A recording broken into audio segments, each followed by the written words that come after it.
You've been lied to about peace. They told you it comes from silence, from escaping problems, from pretending everything's fine.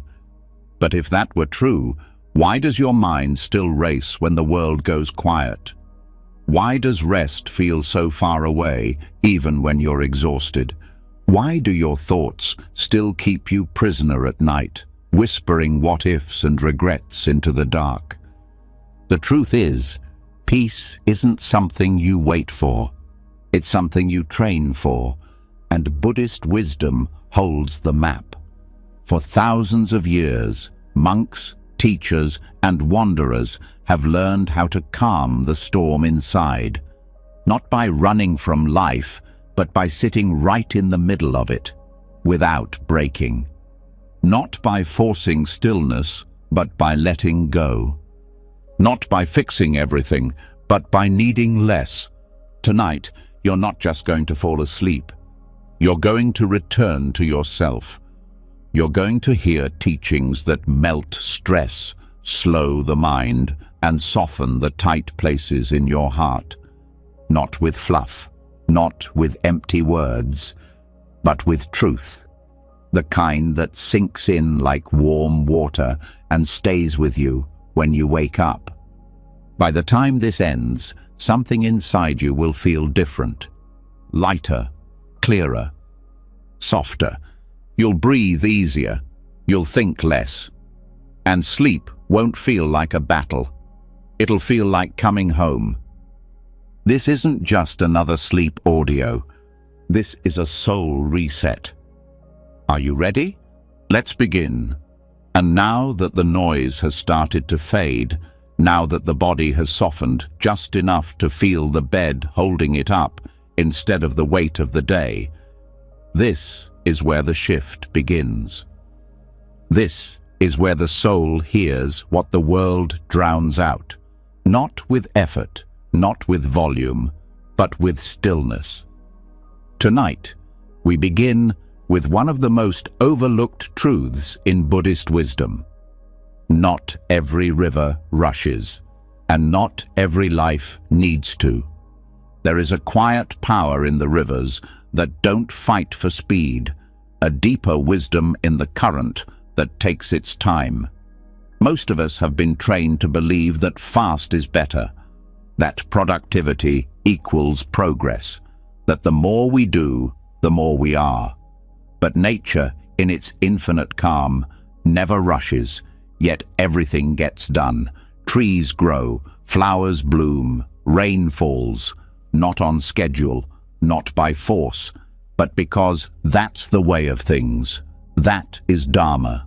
That is the natural unfolding of what is meant to be. Buddhism teaches that suffering often comes from resisting this natural pace, from rushing when we need to rest, from sprinting through stages of life we haven't fully entered, from demanding clarity before we've allowed stillness. The river doesn't demand the mountain move faster. The mountain doesn't beg the sun to rise quicker. Everything flows according to its time. Yet we, humans, push, pull, and panic when life slows down, as if stillness means failure, as if quiet means weakness. But in the Buddhist view, slow is not a punishment. Slow is sacred. One of the earliest teachings of the Buddha is about right effort, not maximum effort, not relentless energy, but right effort, wise energy. Effort that is aligned, not frantic. Think about it. A river that rushes constantly erodes its own banks, but a gentle stream nourishes everything it touches without destroying itself.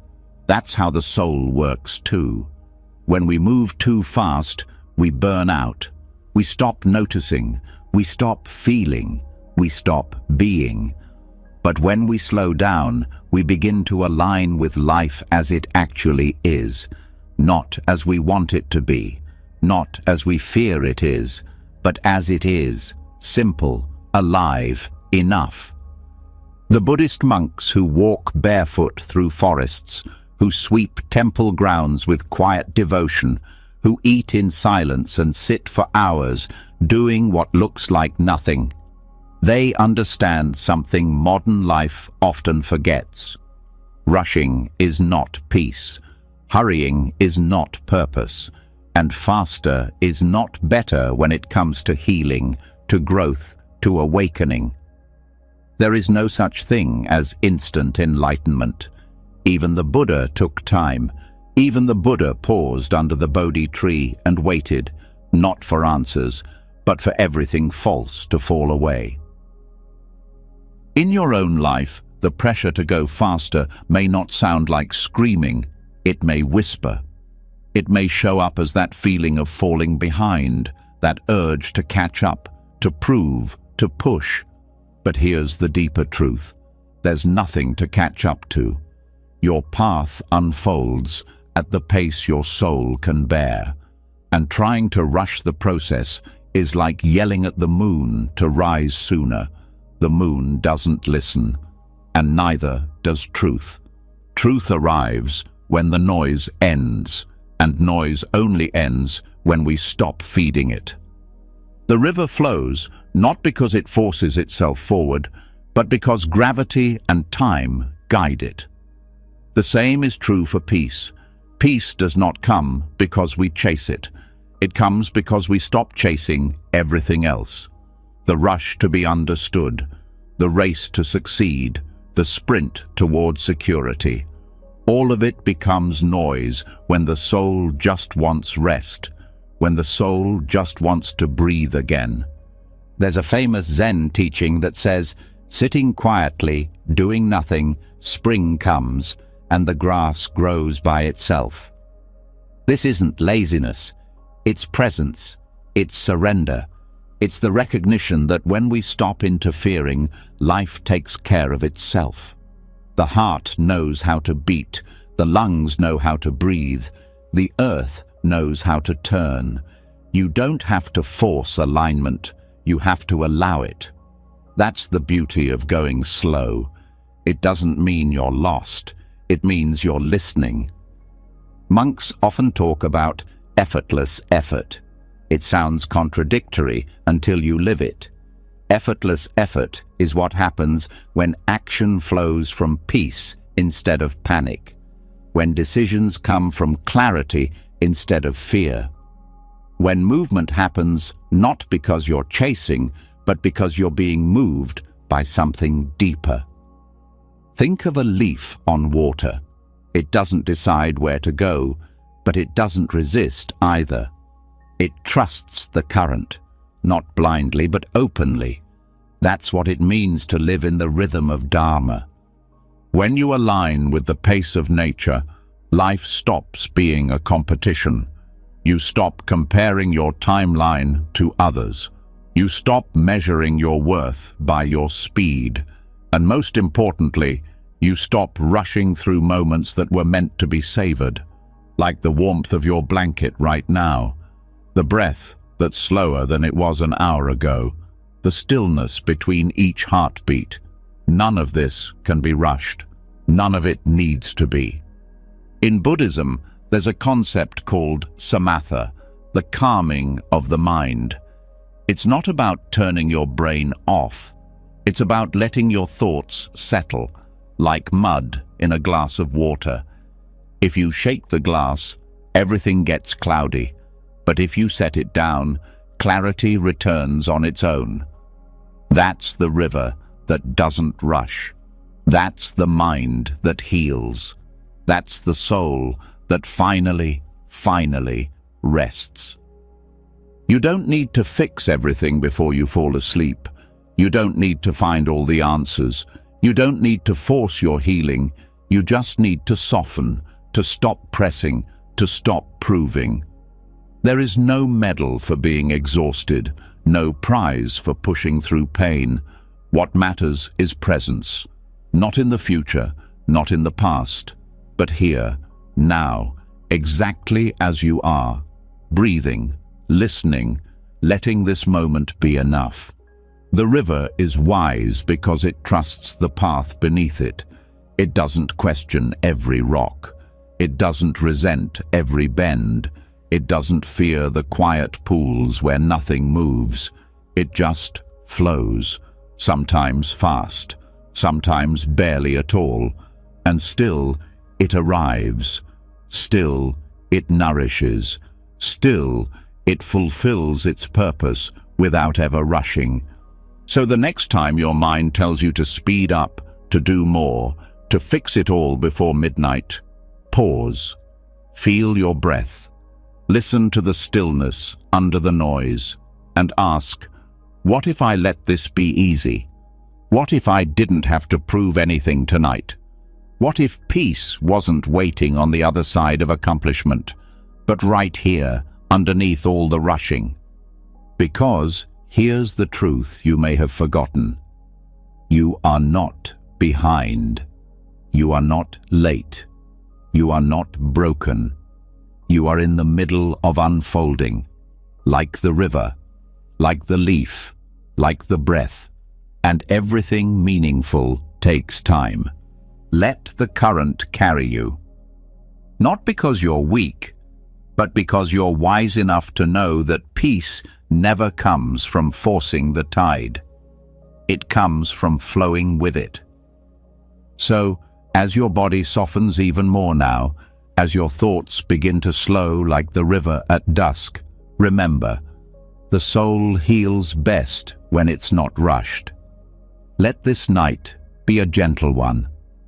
Let every moment stretch out without urgency, and know that even in stillness, you are moving forward. Not all rivers rush. Some simply arrive, calm, whole, and exactly on time. And once the current slows, once the river stops asking where it's going, something unexpected begins to rise. Silence. Not the silence of emptiness or absence, but the kind that listens, the kind that holds, the kind that reveals things no noise ever could. When life no longer demands speed, it starts to speak in softer tones. And now, we listen, not with ears, but with presence. Not for answers, but for what has always been beneath the words. In the early hours of the morning, when the sun hasn't yet fully opened its eyes, monks begin their slow walk through village streets. Heads bowed, hands holding bowls, feet bare against the cool ground. There are no chants, no requests, no loud expressions of need, just a presence, just stillness, just the subtle sound of robes brushing against skin and the faint tapping of footsteps on stone. This is the practice of almsgiving, and at the heart of it, silence. This silence isn't accidental, it's intentional, it's part of the ritual. In Buddhist tradition, monks do not ask for food with words. They simply offer the bowl. And the lay people do not speak either. They place food gently into the bowl without chatter, without performance, without expectation of thanks. There are no "you're welcomes," no "have a good days," no forced politeness. Just one soul giving, another receiving, and silence surrounding it like sacred breath. In this silence is a kind of fullness that words often destroy. Because the moment something sacred is named, it begins to shrink. Like steam, the moment you try to grab it, it slips through your fingers. That's what this silence protects. It holds space for reverence, for awareness, for a deep connection between giver and receiver that doesn't rely on anything being explained. Western culture often fears silence. It's seen as awkward, as emptiness to be filled, as an uncomfortable pause in conversation. But in Buddhist practice, silence is not a lack of communication. It's a higher form of it. It is communication without ego, without control, without noise. It is the moment when gratitude doesn't need to be spoken to be felt, when presence becomes enough, when simply being there without distraction or decoration is the most honest offering. The silence between bowls is not blank space. It is presence distilled to its purest form. It is the sound of the heart opening without the mouth moving. It is the soul receiving without reaching. In that moment, the giver offers not just rice or fruit, but attention, presence, sincerity. And the monk receives not just food, but nourishment of another kind. Nourishment that doesn't enter the stomach, but the spirit. The Buddha once said that the best way to express gratitude is not through words, but through living rightly. In other words, gratitude is not something to be said, it is something to be lived. And the silence between bowls is where this begins. It is where we stop performing thankfulness and begin embodying it, where we stop trying to impress with language and instead impress with our presence. There is something deeply healing about being received in silence, about not needing to explain why you're worthy of being cared for, about not needing to say thank you in a way that performs politeness but fails to touch depth. In this kind of silence, there is no hierarchy, no transaction, no ego, just two humans connected by a single, brief moment of shared existence. Monks train for years to be comfortable in this silence, to not fidget when nothing is said, to not fill the air with needless mantras or spiritual filler, because in this sacred gap between words, something much greater speaks. The Dharma itself, the truth of impermanence, the teaching that all things rise and pass without the need for explanation, that what is truly meaningful is often what is left unspoken.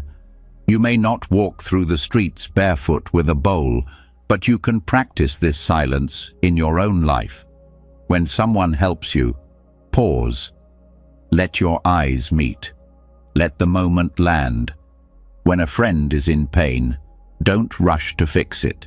Just sit there, without advice, without rescue. Just be. That's the bowl. That's the silence. That's the offering. Silence teaches restraint. It trains us to notice when our words are just noise, just filler, just another layer of avoidance or performance. When you practice silence, you begin to see that many things you thought were necessary to say weren't. That most apologies are more sincere with a look than with a script. That most love is felt more in presence than in poetry. In many monasteries, monks observe a practice called noble silence, during meals, during walking, sometimes even during entire retreats, not as punishment, but as purification. When the mouth closes, the mind follows. When the tongue stops shaping thoughts, the heart starts hearing truth. You begin to notice the sound of your own chewing, the way your feet hit the earth, the breath as it travels through the body. You realize that the world is louder than it needs to be, and that peace isn't somewhere else. It's just beneath all the talking. The silence between bowls is a lesson in boundaries too. It teaches that not every moment is meant to be shared with sound, that some experiences are too sacred to be spoken, that some connections are stronger when they are not analyzed. When you learn to leave space, you also learn to respect the mystery of others. You stop interrogating every feeling. You stop demanding definitions for everything you feel. You learn to sit with what is, not because you understand it, but because you trust it. And this trust, born in silence, becomes a form of prayer, not to a god or a doctrine, but to presence itself, to this moment as it is, to the truth that no matter how much you explain your pain, it won't leave faster. But if you sit with it, hold it in stillness, it may soften, like a knot slowly unwinding, not because you pulled harder, but because you finally stopped pulling at all. That's what the silence between bowls teaches, that not all nourishment is physical, that not all healing needs fixing, that some of the most powerful moments in life are the ones where nothing is said, but everything is felt, where gratitude lives not in thank you cards, but in the quiet act of being fully present for another human being.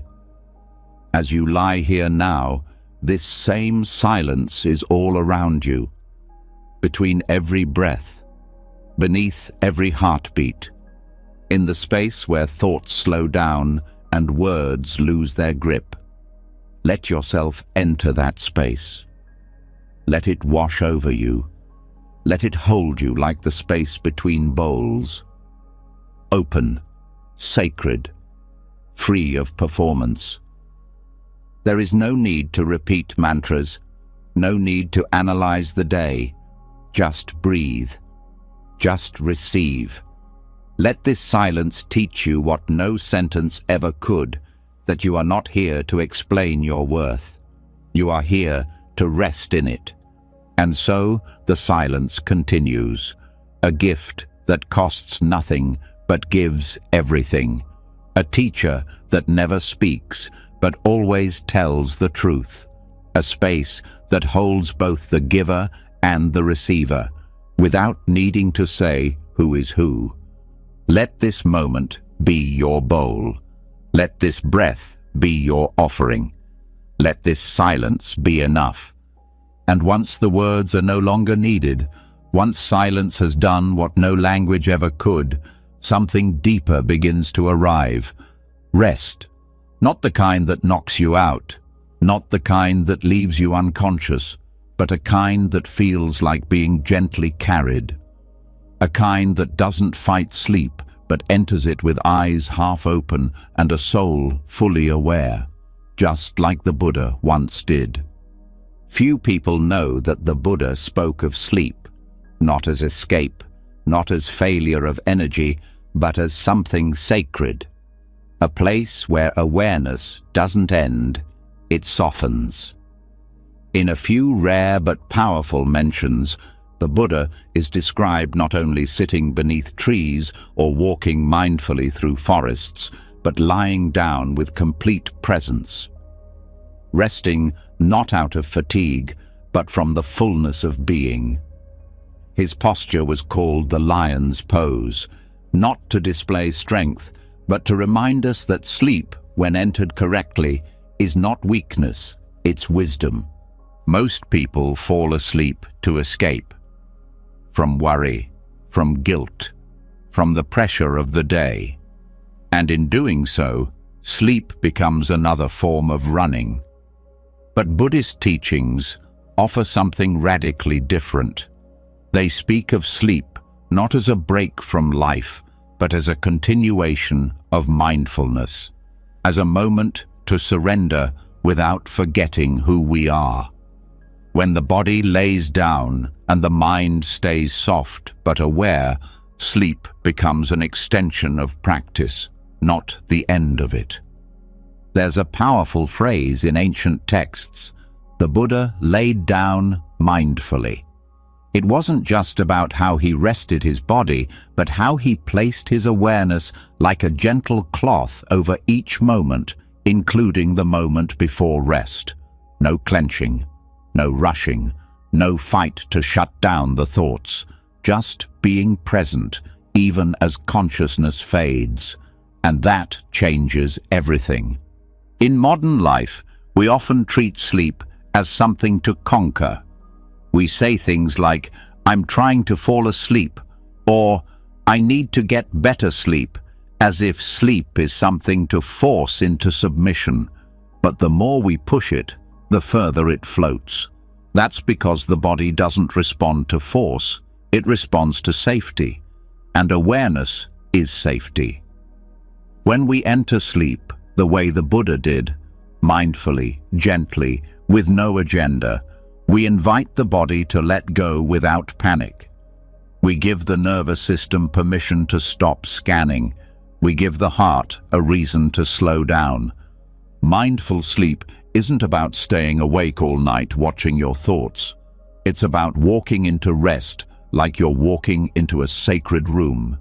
Each step softer than the last. Each thought met with presence instead of reaction. So even if the thoughts come, even if the feelings swirl, your reaction changes. You stop trying to fix them. You just let them pass like clouds, knowing that sleep comes not when the mind is perfect, but when the struggle ends. The Buddha's lion posture is still used today in monastic traditions.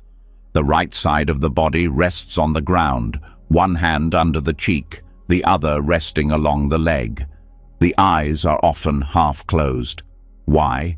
Because the practice is still active. Even in sleep, there's a reminder to carry intention, not abandon it. Not because sleep is something to control, but because it's something to honor. This posture isn't mandatory. What matters more than form is feeling. What matters is the awareness we carry into our rest. Noticing the sensation of the bed, the sound of the air, the rhythm of breath as it slows. These aren't distractions, they are anchors. They bring us back from the edge of overthinking. They remind us the day is done. Nothing more is required of us now. No proving, no planning, just being. In Buddhist philosophy, rest is not seen as laziness. It is seen as a vital condition for wisdom. A tired mind cannot discern clearly. A restless body cannot sit still. That's why sleep, when entered with awareness, becomes as sacred as sitting in meditation. Both involve letting go. Both involve presence. The only difference is one is vertical and the other horizontal. There's a reason monks sleep early and wake before sunrise. Not because they fear rest, but because they respect its purpose. They understand that rest is not the absence of effort. It's what makes effort possible. Without it, practice becomes performance. Without it, kindness becomes exhaustion. Without it, the mind begins to consume itself. When you go to sleep with awareness, even your dreams begin to change. They soften, they stretch, they carry less panic, more insight. That's not magic, it's the nervous system responding to your new relationship with the night. And even if you wake up in the middle of the night, even if your sleep is broken, the practice still holds. You greet wakefulness without frustration. You return to rest without fear. This kind of rest is not common. It's not easy in a world that rewards busyness, but it is powerful. Because every time you fall asleep this way, you retrain your body to trust silence. You rewire your mind to let go without being pushed. You remind yourself that peace is not the reward after everything is done.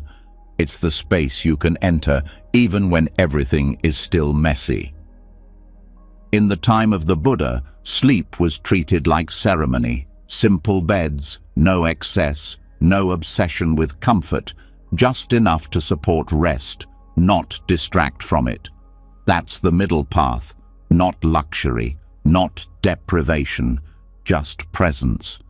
When you apply this to your own life, even your room begins to change. You start removing things that disturb peace. You stop scrolling before sleep. You dim the lights, not just to help the eyes, but to help the heart remember. It's time to let go. There's something deeply beautiful about the idea that the Buddha, in all his wisdom, still lay down to sleep, still rested his head, still let his eyes close. It tells us that enlightenment doesn't mean becoming superhuman. It means becoming fully human, fully alive, fully in rhythm with what the body and soul truly need.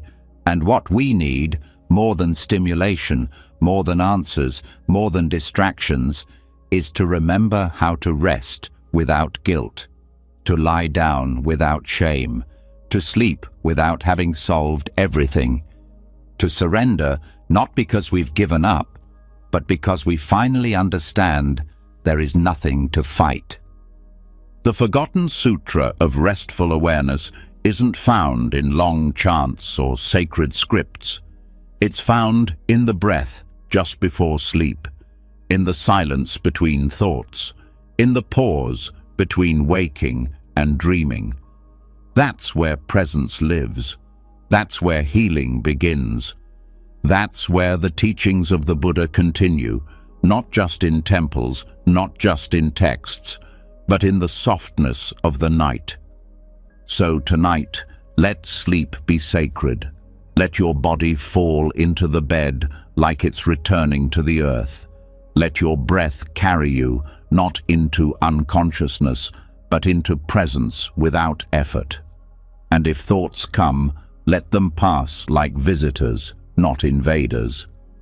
If emotions rise, meet them with the same compassion you would offer a tired friend. You don't need to do anything else. You've already arrived. This is what it means to sleep with the Buddha, not to be perfect, not to be silent, but to rest without resistance, to trust the night, to return to what has always been waiting, awareness that watches over you, even when the eyes are closed. Let the body sink now. Let the breath take over. You are not leaving mindfulness behind. You are taking it with you into the quiet temple of sleep. And now that the body has begun to rest without resistance, now that the breath carries presence instead of pressure, there is one more layer to release, the stories that still follow us into sleep, the words we didn't say, the choices we still question, the mistakes that replay like echoes.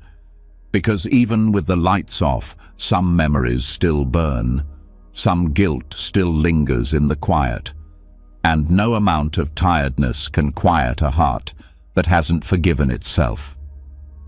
This is where the practice of forgiveness begins, not as an idea, but as a way of resting, not as a way to erase the past, but as a way to stop carrying it every night. Buddhism doesn't ask us to forget. It doesn't tell us to pretend things didn't hurt or that we didn't cause harm. What it offers is softer. It offers the ability to see clearly without punishing ourselves forever. To recognize suffering and then release the grip we've had on it, not because it wasn't real, but because we are finally ready to stop being its prisoner. This is what Buddhists call the pillow of no regret. It's not a magical object. It's a state of mind, a way of lying down at night and not flinching at your own thoughts, a way of letting your head meet the pillow without the sudden pull of shame or sorrow. To rest, not because your past was perfect, but because you've stopped trying to rewrite it with regret. Regret is often mistaken for responsibility. We think that holding on to it means we care, that if we let go, we're letting ourselves off too easy. But the truth is, carrying regret doesn't make you wiser. It makes you harder, more guarded, less open to growth. Forgiveness in Buddhism is not permission. It's freedom. It's a softening of the inner terrain so the soul can walk barefoot again, so that when you lay down, you're not bracing for another battle in your own mind. You're surrendering to peace, not because everything was right, but because you're done fighting it. One of the most powerful teachings in the Pali Canon comes when the Buddha explains that suffering can be ended not by changing the world, but by changing our relationship to it. This includes the past. This includes all the people we were before we knew better. Forgiveness is not a reward for perfect behavior. It is a response to the truth that pain happens, and sometimes we are the cause. But holding on to self-hatred does not undo the pain. It adds more to it. So how do you lay on the pillow of no regret? You begin with honesty. You stop pretending you weren't hurt. You stop denying that you hurt others. You let it all rise, not to punish yourself, but to make room for healing. You stop running from your past and turn toward it like a friend who's been waiting for closure. You sit with it. You breathe with it. You say, yes, this happened, and I see it now. Then you do something radical. You stop rewriting the story in your mind. You stop rehearsing what you should have done. You stop building alternate endings. You accept that what happened, happened, and that your power now lies not in changing it, but in choosing who you become because of it. This is not forgetting. This is not erasing. This is making peace with the page you're on. In Buddhist practice, there is something called metta bhavana, the cultivation of loving kindness, and often the hardest person to offer it to is yourself, especially the version of yourself that made the biggest mistakes. But this practice teaches you to include that version, to send kindness to the person you were when you didn't know better, to wish yourself well, not because you were flawless, but because even brokenness deserves gentleness. When you lay on the pillow of no regret, you stop measuring your worth by your worst moments. You stop needing others to forgive you before you rest. You stop waiting for the past to change. You rest in the truth that growth has already begun, that you are not who you were, that you are learning, and that is enough. Forgiveness is not weakness. It takes more courage to forgive than to hold a grudge, because forgiveness asks you to let go of identity, the identity of being wronged, the identity of being broken, the identity of being the villain in your own life story. And that kind of letting go, it's a release so deep, it feels like grieving. But once the grief passes, all that remains is space. Space for peace, space for sleep. Monks who teach about forgiveness often compare it to unclenching the hand. When we carry regret, it's like gripping thorns, and we say, "Look how much I care, I'm still holding on." But pain is not proof of compassion. Compassion is when you finally open your palm and let it all fall. You stop needing to prove your sorrow. You start choosing freedom instead. This doesn't mean you never feel pain again. Some memories will always sting, but they don't have to define your night. They don't have to be the last thing you feel before sleep. You can greet them like old visitors, acknowledge them, thank them for what they've taught you, and then let them leave without following them out the door. That's what softens the soul. That's what makes the bed feel safe again. The practice of kshama, the Sanskrit word for forgiveness, is deeply tied to patience. Because forgiveness doesn't always happen in one night. Sometimes it comes in pieces, in layers. But even the willingness to begin the process starts to open something inside. Even saying, "I don't know how to forgive this yet, but I want to," is enough to begin softening the edges. What keeps us stuck in regret is the belief that we must punish ourselves into becoming better people. But Buddhism teaches something kinder. That self-compassion is the soil where transformation happens. That what you water grows, and if you keep watering guilt, it will grow thorns. But if you water gentleness, patience and clarity, they will grow roots that can carry you forward. So when you lie down tonight, don't ask your mind to be empty. Don't beg for silence. Instead, ask yourself, can I stop fighting this moment? Can I let myself feel what I feel without adding blame on top? Can I release the grip just enough to sleep, even if the past still stings a little? The pillow of no regret doesn't come from a perfect day. It comes from a decision to meet yourself as you are, to accept that you are still becoming, to let your breath cradle the version of you that is tired of being judged. That is the moment the body softens. That is the moment the nervous system says, it's safe now. That's when rest becomes real. And the truth is, you are allowed to rest before you figured everything out. You're allowed to sleep while the journey is still messy. You don't need to earn stillness. You only need to stop resisting it. That's what forgiveness creates. Not answers, but room. Not certainty, but spaciousness. Tonight, let the pillow be more than fabric. Let it be the ground you lay your regrets down on. Let it hold the weight so your heart doesn't have to. Let it carry what you can't carry anymore. And if the thoughts come, don't chase them.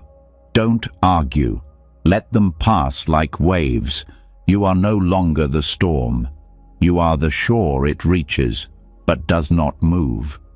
This is what it means to rest on a life you no longer resist.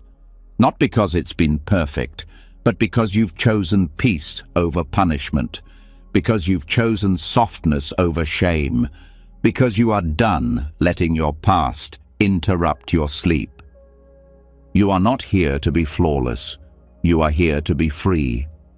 And every breath you take in this stillness, every moment you don't recoil from yourself, is a step closer to that freedom.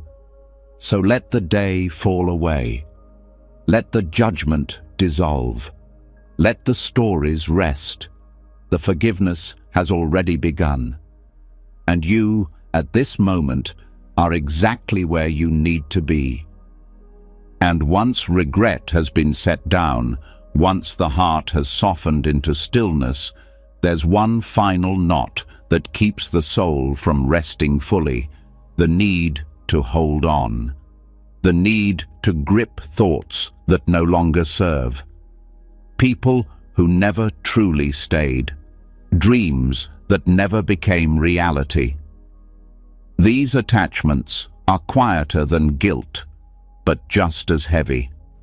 They sneak into the night, pretending to offer comfort, while quietly keeping the mind spinning. And the only way to truly fall into peace is to let go of what was never ours to carry.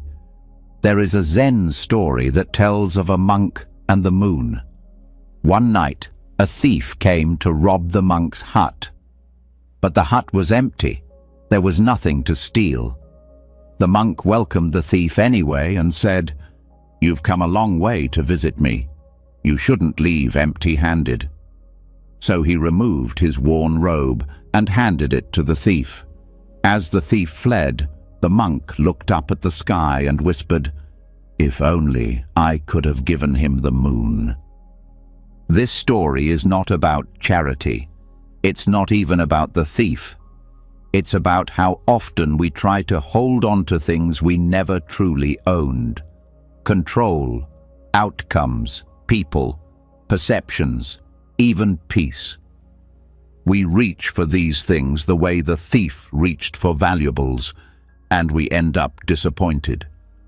Because no matter how tightly we hold, life keeps proving that some things were never ours to keep.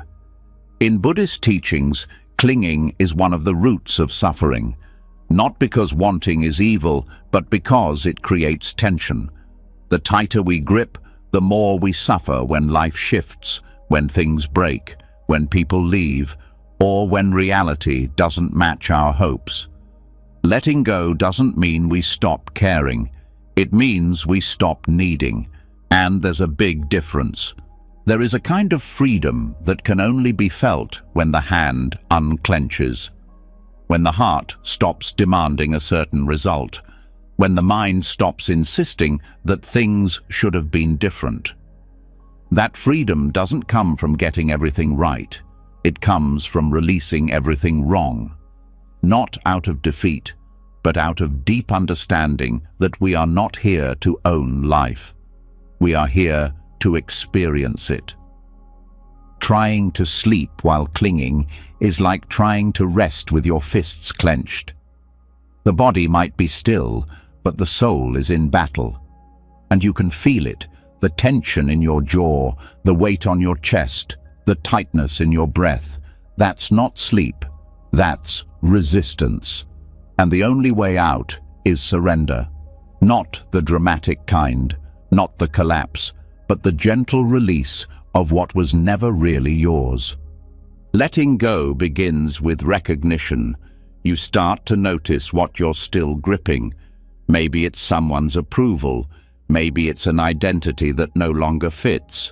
Maybe it's a memory that you keep replaying, hoping for a different ending. Whatever it is, you see it clearly. And then you ask the deeper question, is this mine to carry?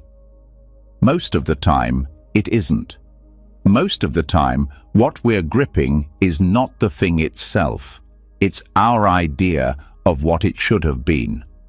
Our fantasy of control, our illusion of safety.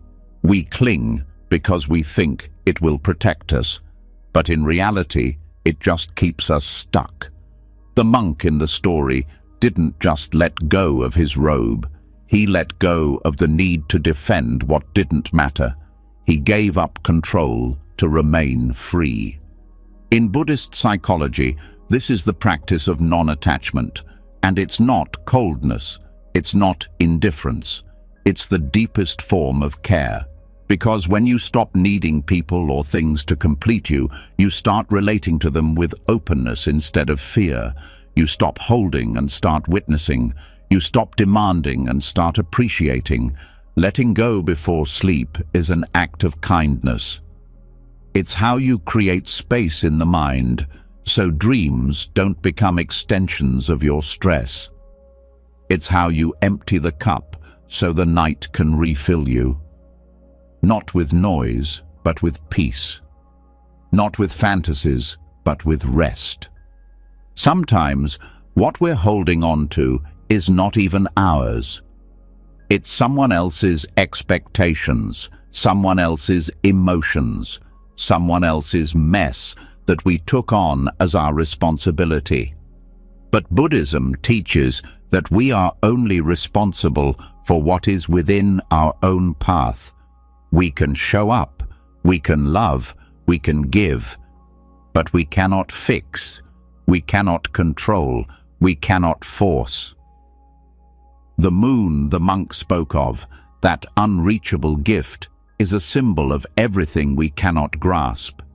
Peace, clarity, presence. They cannot be given by force. They cannot be stolen. They must be received without possession. And that begins with a posture of release. Release isn't loud. It's not dramatic. It often looks like doing nothing, not texting back, not replaying the argument, not rewriting the future in your mind, just breathing, just being, just letting what is be. And that is more powerful than any control we could ever force. The more you practice this letting go, the more you begin to see how often you used to grip things without even noticing. You see how many times you tensed up in conversations, How many times you braced for disappointment? How many times you tried to plan 5 steps ahead to avoid discomfort? But the truth is, comfort doesn't come from control. It comes from clarity.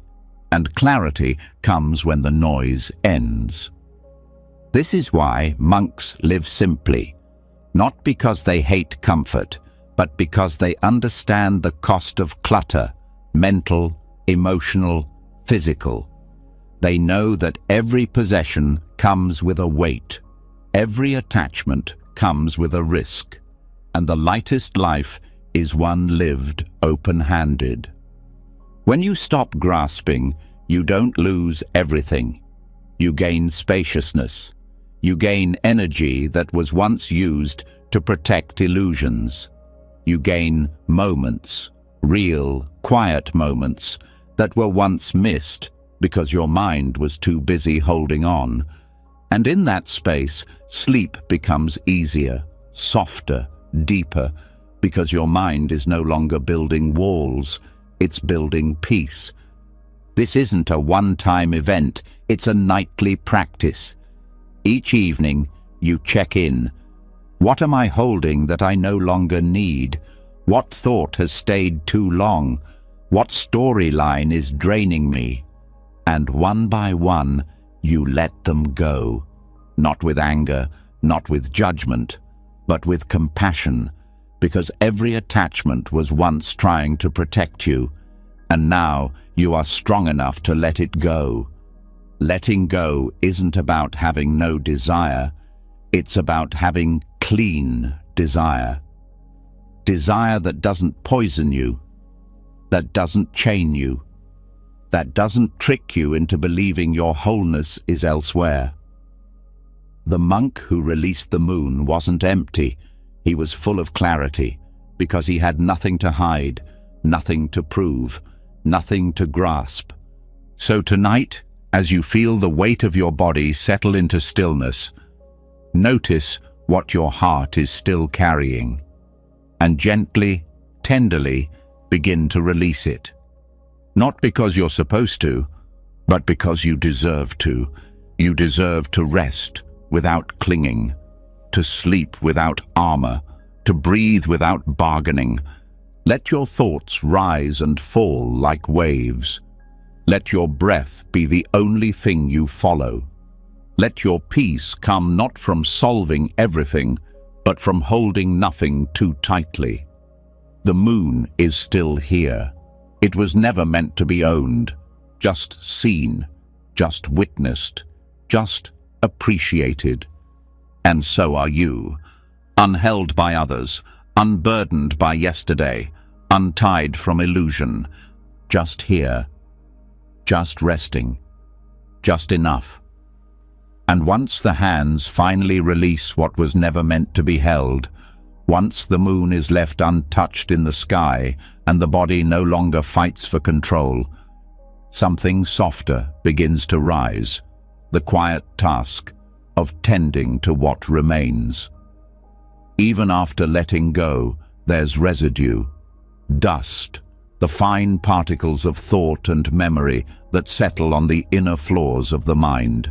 They don't scream, they don't demand, but they dull the shine of presence, and so the practice continues, not with striving, but with care, not to fix, but to clear space, to gently sweep the temple of the self before rest. In many monasteries, early morning begins not with chanting, not with teaching, but with sweeping. Long before sunlight fills the halls, monks rise and pick up simple brooms. They move through the temple slowly, sweeping corners that barely hold dirt. And it's not because the temple is dirty, it's because the act itself is sacred, because cleaning the space is a form of meditation, because the dust that settles outside is a mirror for the dust that settles inside, and both need tending. This practice is not about perfection. The dust will return tomorrow. The floor will never stay spotless. But the sweeping is not about a final result. It's about presence, the way the body moves, the way the broom glides, the way attention returns again and again to what is right in front of you. That's the point. Not to conquer dust, but to meet it without frustration, without judgment, with loving awareness. Your thoughts are like that dust. Throughout the day, they collect. Some are light and pass easily. Others settle deeper. Thoughts about what went wrong. Thoughts about who you should be. Thoughts about what still needs fixing. And at night, when the noise around you fades, the weight of those thoughts starts to feel heavier. Not because they're new, but because now you can finally hear them. This is why sweeping the temple mind matters. It's not about stopping thoughts. It's about recognizing what's there, moving gently through your inner space, noticing the corners that have been ignored, the places that feel tight, the patterns that repeat not because you want them to, but because they've never been seen with kindness. You don't need a broom for this. You need presence. You need the willingness to look, not with judgment, but with softness.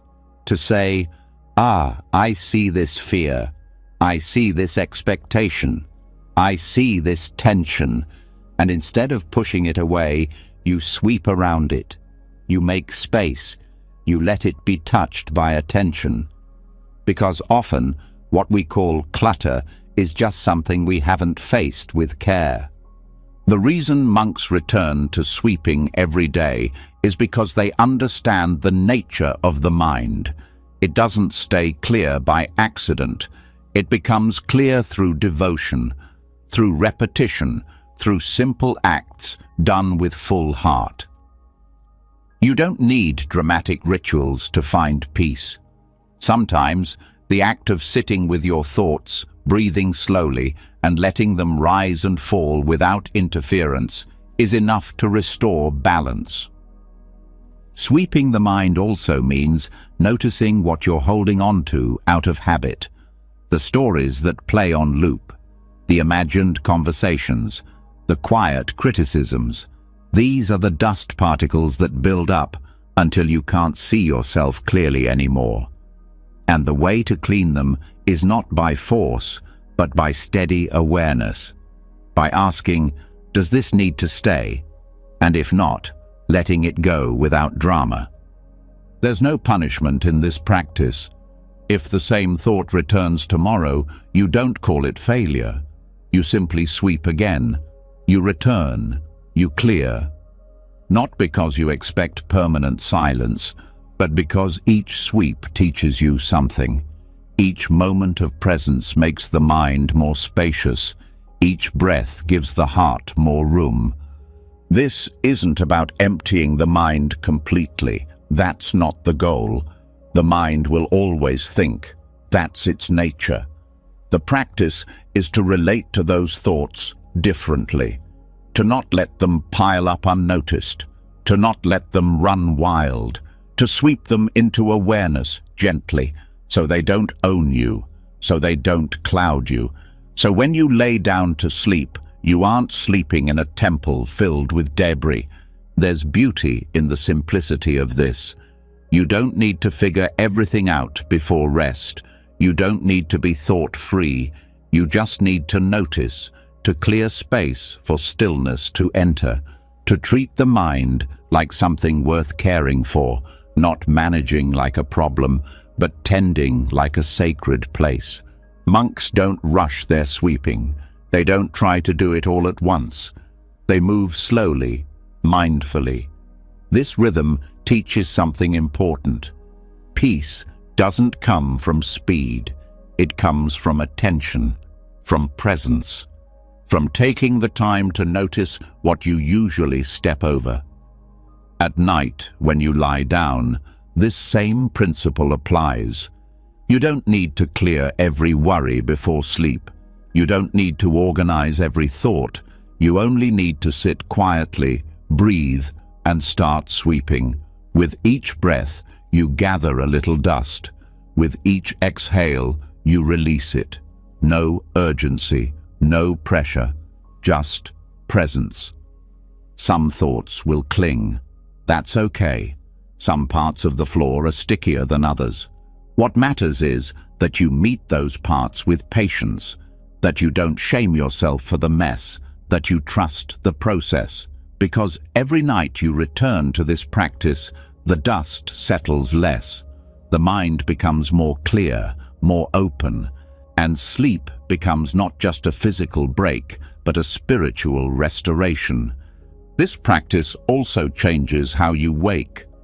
When the temple of the mind has been tended to, you don't wake up in reaction. You wake up with clarity, with space, with less noise, and that changes how you live, not just how you sleep. So tonight, before the body falls into deep rest, begin your sweeping. Not to fix yourself, not to erase the day, but to make space, to meet yourself. To remember that peace doesn't come from pushing thoughts away, but from being kind to them, from letting them pass like leaves on a breeze, noticed but not clung to. You are not here to be spotless. You are here to be spacious, to be soft, to be open to stillness. And this stillness comes not by chance, but by returning to yourself, one sweep at a time. Let the breath continue now.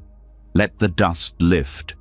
Let the floor of your mind clear enough to welcome silence. And let that silence cradle you. You've tended to the temple tonight. You've shown up with care. Now, rest in the space you've made. The sweeping is done. The peace is here. Let it hold you.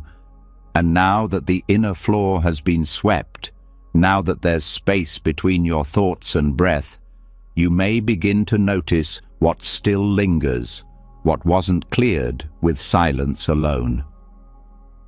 The heaviness that doesn't leave just because you asked it to.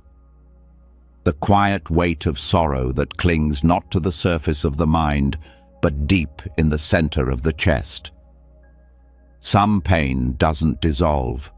Some emotions don't exit gently. But that doesn't mean they have to drown you. There is a way to carry pain without sinking beneath it. And it begins with a lesson passed down from the earliest Buddhist texts, a lesson about a boat. In the Pali Canon, the Buddha once told a story about a man who builds a raft to cross a river.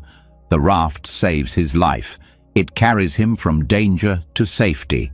But when he reaches the other shore, he begins to wonder if he should continue carrying the raft on his back. The Buddha says, no. Once the raft has done its job, you don't cling to it. You set it down with gratitude and continue walking. But if the river hasn't ended, if the journey still calls for crossing, then you use the raft wisely, not as a burden, but as a support. Pain is like that. It's not meant to be denied, but it's not meant to be clung to either. It can be carried, but it must be carried wisely. Not by tying it around your neck, not by pretending it's not there, but by learning how to stay afloat even when the waters rise. Because sorrow may visit the soul, but it doesn't have to flood it. Most people respond to emotional pain in extremes. They either avoid it completely, pretending they're fine while it drags beneath the surface, or they drown in it, letting the sorrow become their identity. But Buddhism teaches a middle way, the way of the raft. You don't throw pain into the river and pretend it's gone, and you don't let it pull you under. You build something strong enough to hold it. A boat of mindfulness, a vessel of acceptance, a practice that lets pain rest beside you but never drive. Carrying pain begins with the courage to face it. You can't build a boat if you're still denying the flood. You have to look directly at what hurts, not with blame, not with urgency, but with presence. That's what keeps you afloat. Not the absence of sorrow, but the clarity to name it, to sit beside it, to stop running from it. This doesn't mean you analyze your pain endlessly. It means you make space for it. You stop stuffing it down or trying to solve it like a puzzle. Pain is not a problem to fix. It's a truth to hold. When you treat it like something to be eliminated, you only create more struggle. But when you say, "This is here," and let it breathe, you begin to build the boat. And this boat is not made of denial. It's made of simple presence, of showing up each day and meeting what arises without flinching, without escaping into stories, without needing to know when the pain will end. You begin to realize that your strength is not in eliminating discomfort. It's in staying conscious through it. The Buddha never promised a life without suffering. What he taught was the possibility of liberation through awareness.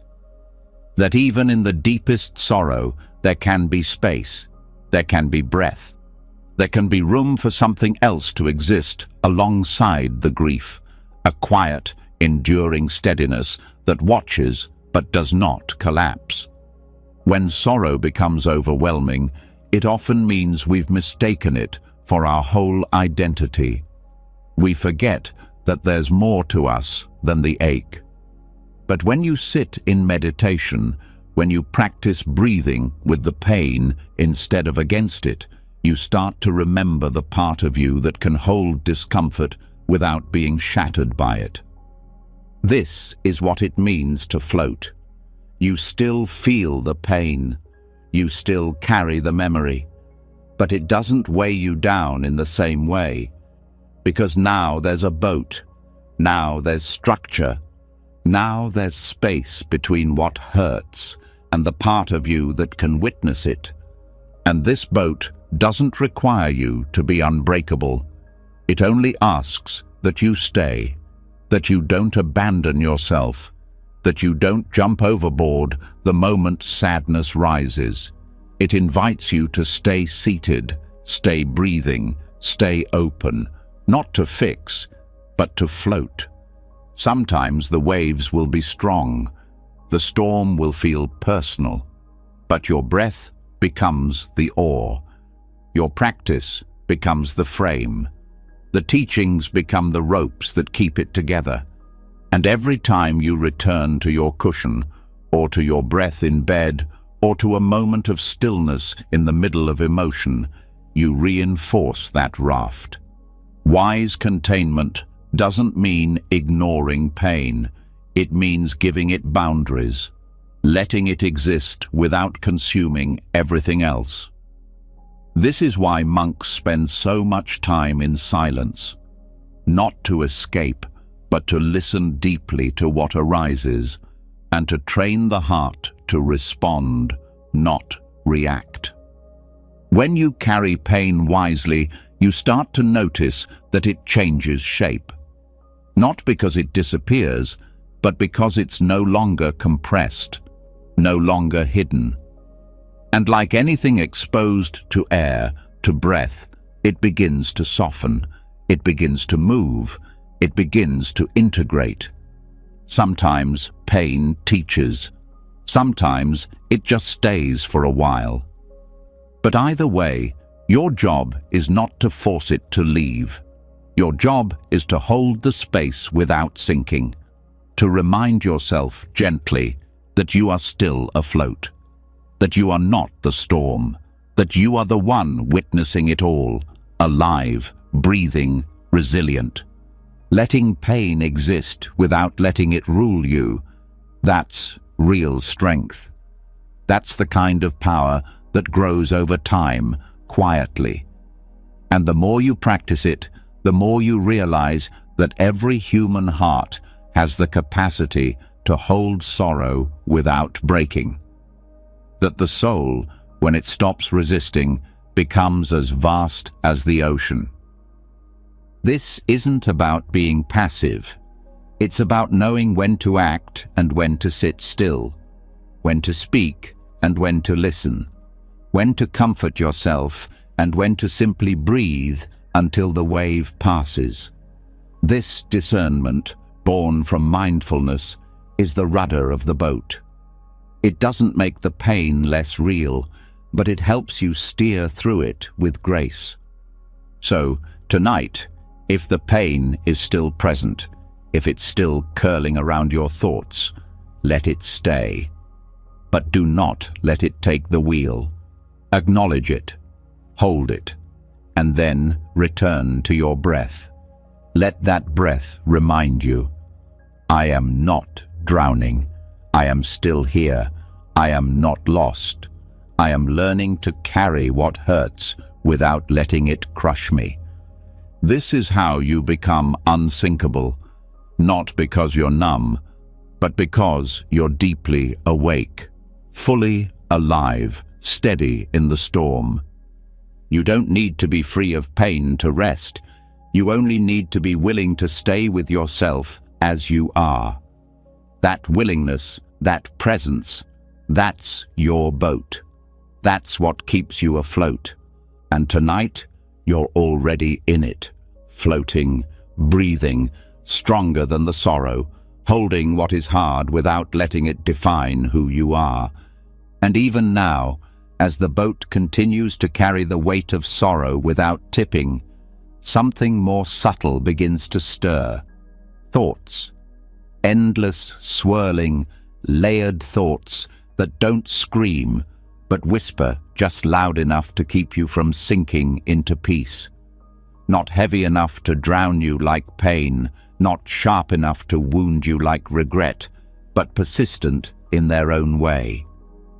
This is the next layer, not the storm, but the weather, the inner climate of the mind that changes moment to moment. And the only way to find stillness inside it is to stop taking the weather personally. Tibetan Buddhist teachings offer a simple but powerful image. The mind is like the sky, and thoughts are just clouds passing through. Some are light and wispy, some are dark and heavy, but none of them change the nature of the sky. The sky remains untouched, spacious, pure, no matter what moves across it. And this is what most people forget. They think every thought means something. They react to each cloud as if it defines the sky. But it doesn't. A passing cloud is just that, passing. The mind produces thoughts the way the body produces breath. Constantly, automatically, without needing permission. You don't choose your thoughts any more than you choose the shape of the clouds above your head. But you can choose how to relate to them. That's where freedom lives, not in trying to stop thinking, but in learning how not to cling to every thought that appears. When you begin to see thoughts like clouds, your relationship with your mind changes. You stop needing to chase every idea. You stop fearing every negative emotion.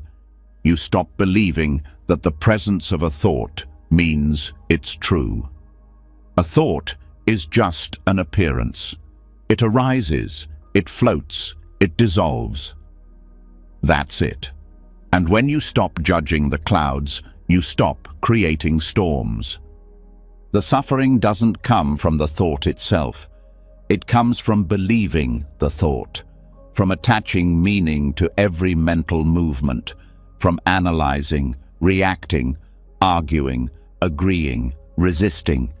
That's what turns a passing cloud into a thunderstorm. But when you watch the thought without judgment, without pushing or pulling, it loses its power. It becomes a shape, a sound, a flicker, and then it's gone. This is what Tibetan teachers call sky-like awareness. A vast, open, unshakable presence that watches but does not interfere. It's not passive, it's deeply awake. But it doesn't take anything personally. That's what makes it peaceful. That's what makes it strong. When you cultivate this awareness, you become the sky, not the weather. Thoughts will still come. Of course they will. Thoughts about the past, about the future, about what you did wrong, about what could go wrong. But the moment you recognize them as clouds, you create space. And in that space, there's breathing room, there's silence, there's clarity. Judgment is what tightens the mind. It's what creates shame, fear, guilt, confusion. Not the thought itself, but the story you attach to it. I shouldn't be thinking this. Why am I like this? What does this mean about me? These questions are the chains, but when a thought appears and you simply say, "There you are," it has nowhere to attach. It floats, it moves, it fades. Sky-like awareness also means not needing every cloud to be beautiful, not needing every thought to be kind or useful or perfect. Some clouds are heavy, some thoughts are unpleasant. That doesn't mean they are wrong. That doesn't mean they are a failure. They are just weather. You are not the weather. At night, this matters more than ever, because as the body softens and the external world quiets, the internal weather becomes louder. And if you don't know how to watch without judgment, your own thoughts can trap you. They can spiral. They can convince you that you're broken. But you're not broken. You're just experiencing clouds, and clouds pass. When you practice watching your thoughts instead of reacting to them, you build inner strength. You become less reactive, less easily disturbed, more present. You learn to sit with discomfort without needing to change it. And that stillness, unmoved, undisturbed, that's what begins to heal the nervous system. That's what allows sleep to come, not just as rest, but as renewal. The key is consistency. Sky-like awareness doesn't come all at once. It comes in moments. You notice a thought. You let it pass. You return to your breath. You forget. You judge again. And then you remember and return again. Every return is a clearing. Every time you let a thought pass without following it, you reinforce your freedom. And this doesn't mean you lose all thoughts. Some thoughts have wisdom, some bring clarity, but even then, you let them pass. You trust that the right thoughts will return. You don't need to grab them, because grasping is fear, and letting go is faith. What's important is how you relate to the thought, not whether the thought is positive or negative. You might have a kind thought, but if you cling to it, it becomes another weight. You might have a harsh thought, but if you let it pass, it can't hurt you. That's why neutrality is powerful. Not coldness, not distance, but the willingness to watch without getting caught. At first, this can feel unnatural, especially if you've spent years believing your thoughts define you. But with practice, it becomes ease. It becomes normal to say, "That's just a thought," and move on. It becomes natural to return to breath, to the body, to the space beneath the thinking. That space becomes home. And in that home, you find rest. True rest. Not the kind that comes from distraction, but the kind that comes from non-attachment. The kind that lets you lie down without needing to solve everything, without needing to correct your mind, without needing to be perfect. You lie there, breathing slowly, and let the thoughts rise like mist. Some are memories, some are worries, some are random. You don't push, you don't cling, you simply watch. And over time, the sky becomes clearer, not because you forced it, but because you stopped stirring the clouds. You are not your thoughts. You are the space they pass through. And that space cannot be broken. It cannot be stained. It cannot be destroyed. No matter how many thoughts appear, the sky remains. So tonight, let the thoughts come. Let them dance. Let them swirl. But do not follow. Do not chase. Let your breath anchor you. Let your awareness spread like open sky. And let every cloud pass, knowing it has no power unless you give it weight. This is the mind at rest. This is the beginning of deep peace, not because everything is quiet, but because you have learned how to remain clear even when the clouds appear. Let the sky hold you now. Let the thoughts move. Let the judgment end. Nothing needs to be different. Everything is passing. And you, vast, open, silent, are still here. And once the sky is remembered as home and the clouds are no longer feared or followed, the air begins to feel different, lighter, less charged, more open. But within that openness, there is still a longing, not for silence, not for stillness, but for warmth. A kind of comfort that speaks not through thought, not even through touch, but through something older, something instinctive. What enters through the breath, but reaches far deeper. This is where the next practice begins, not in the mind, but in the atmosphere that surrounds it. Not in a word, but in a fragrance. In many Buddhist traditions, scent is not a decoration. It is a form of prayer, a way of cleansing not just physical space, but energetic presence. When monks light incense, they are not simply making the air smell pleasant. They are invoking memory. They are calling the body into softness, guiding the spirit into reverence. And they are doing something even more subtle, soothing the imprints that suffering has left behind.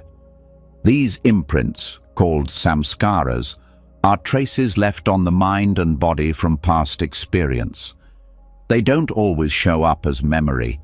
Sometimes they show up as mood, as tension, as an unexplainable heaviness. They live in the nervous system, and they carry the residue of thoughts, actions, and emotions that were never fully digested. And while meditation clears many of these layers, there are some imprints that respond not to silence, but to scent. Sandalwood is one of the most revered of these sacred scents, not just for its earthy sweetness, but for its deep connection to presence. In temples across Tibet, India, Thailand, and Sri Lanka, sandalwood is used during chanting, during death rituals, during prayer, and during rest. It is said to purify without aggression, to center without overwhelming, to soften the mind without forcing it to let go. Sandalwood doesn't push, it invites. The Buddhist understanding of aroma is that scent bypasses the thinking mind. It does not ask for logic. It does not need a reason. It goes directly to the heart of sensation, to the body's memory. And when that memory is met with safety, something begins to open. A wall comes down. A breath deepens. A knot begins to loosen, not because someone said the right thing, but because the air itself began to speak in a different way. The sandalwood room is not always a literal place. It is a space we create through intention, a space where every inhale is part of the ritual, where the air becomes an offering, where presence is infused not just into what is done, but into what is felt through the most subtle of senses. In the old monasteries, there were rooms where nothing happened except rest. But before monks entered those spaces, they lit incense, not to mask smell, but to signal to the body, this is sacred now. This is not where you plan or perform. This is where you let go. The scent became a boundary between doing and being, a signal to the nervous system that struggle was no longer needed. This is one of the quiet powers of aroma. It communicates safety faster than words. It reminds the body of calm it once knew, even if the mind forgot. And because so much of restlessness is rooted in unprocessed experience, scent becomes a backdoor to healing. It reaches places meditation can't always touch directly, not because it's stronger, but because it speaks a different language. In Buddhist ceremony, scent is offered to the Buddha not as a demand, but as a sign of devotion. The idea is not to please a god, but to purify the heart, to remind the practitioner that beauty itself can be a path, that when something smells good and that goodness is held with presence, it becomes medicine. It becomes mindfulness. It becomes the bridge between outer atmosphere and inner stillness. There is a reason why trauma survivors often respond strongly to scent. Because memory lives in the body, and the body is deeply shaped by what it breathes in. When we create a space infused with sacred aroma, we are doing more than calming the surface. We are tending to the deepest impressions, the ones that linger long after the moment has passed. Sandalwood, in particular, is said to cool the fire of the mind, to ease the agitation of thought without suppressing it, to allow emotion to be felt without being inflamed. It doesn't erase the past. It doesn't force silence. It creates the conditions for spaciousness. And in spaciousness, healing begins, not with effort, but with presence. The practice of using aroma as medicine is ancient. Ayurvedic texts describe scent as a form of sattva, the quality of balance and clarity, not stimulating, not dulling, but centering. And that's what we need most before sleep. Not sedation, not suppression, but softness that doesn't ask us to disappear. Creating your own sandalwood room doesn't require a temple. It requires awareness, a candle lit with intention, a few drops of oil placed near where you rest. Even the simple act of inhaling and exhaling while holding the scent in your awareness becomes a form of meditation, a message to the body that now is the time to drop the armor, to loosen the grip, to breathe without defending anything. Because scent lives in the breath, it becomes part of the rhythm. And when that rhythm slows, so does the mind. This is why monks often breathe in through the nose while seated with incense, not to deepen the practice, but to deepen the presence. The scent becomes a companion, not a tool, not a trick, but a silent witness that holds the space without needing to say anything. Sometimes the body needs more than silence. Sometimes it needs softness that wraps around it. The warmth of scent does this without pressure. It does not pull. It simply exists, and in its existence, the body remembers that it is safe. This is especially important at night, when unresolved energy often returns. When thoughts that were pushed aside all day finally have room to surface. And while meditation helps us observe them, aroma helps us stay soft while we do. It creates a nest for the awareness to rest in, a kind of cushion for the soul, not one that blocks emotion, but one that holds it gently enough to let it move. You are not controlling the mind with scent. You are reminding the body that peace is possible. That stillness does not have to be empty. That rest can be rich, full, and safe. This kind of rest is not accidental. It is cultivated. It is invited. It is built breath by breath, ritual by ritual, presence by presence.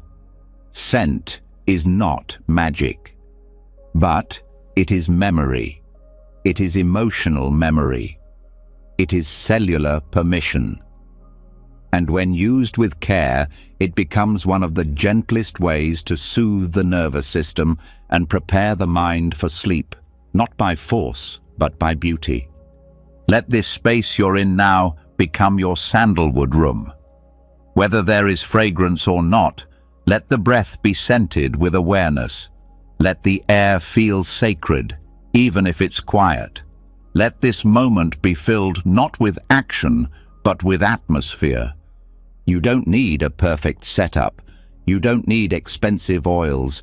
You need presence. You need the willingness to surround yourself with gentleness. That's what calms the karmic impressions. Not denial, but devotion. Not escape, but care. This is how the soul begins to settle, not just through thoughts, but through sensation, through the parts of you that speak in whispers, through the layers that never learned how to soften with words alone. Let the scent carry you now. Let it speak without sound. Let the air feel kind again. The sandalwood room is not far away. You're already in it.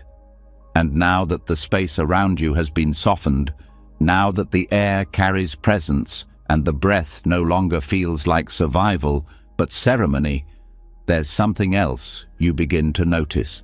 Sound. Not loud, not urgent, but constant. The creak of the floor, the sigh of the wind, a distant dog, the rhythm of your breath. These are not interruptions. They are invitations. In the stillness you've created, even the quietest sound becomes part of the practice. The next step on this path is not about silence, but about listening without needing to reply. In the solitude of forest monasteries, monks are taught to listen to everything, not to judge it, not to analyze it, but to receive it fully, whether it's birdsong, rainfall, rustling leaves, or even a cough from a neighboring hut. Every sound becomes a teacher, not because it holds meaning in the way the mind often searches for, but because it holds presence. Each sound becomes a bell, not calling for attention, but reminding that it's already here. In the Dhamma talks given deep in the Thai forests, some masters would tell their students not to tune out the world, but to listen to it more deeply, not to filter sound as distraction, but to meet it as practice. The chirp of a frog becomes no different than the rise of a thought. It appears, it passes, it reveals something, not through words, but through awareness. The problem is not sound, it's resistance to sound. It's the belief that peace only comes when the world is completely quiet. But in the Buddhist view, that kind of peace is fragile. Real peace is the ability to remain centered, even when life continues moving around you. That includes noise. That includes what you hear when you're trying to sleep, when you're meditating, or when your thoughts are already loud. When you let go of the need to judge every sound, you stop reacting.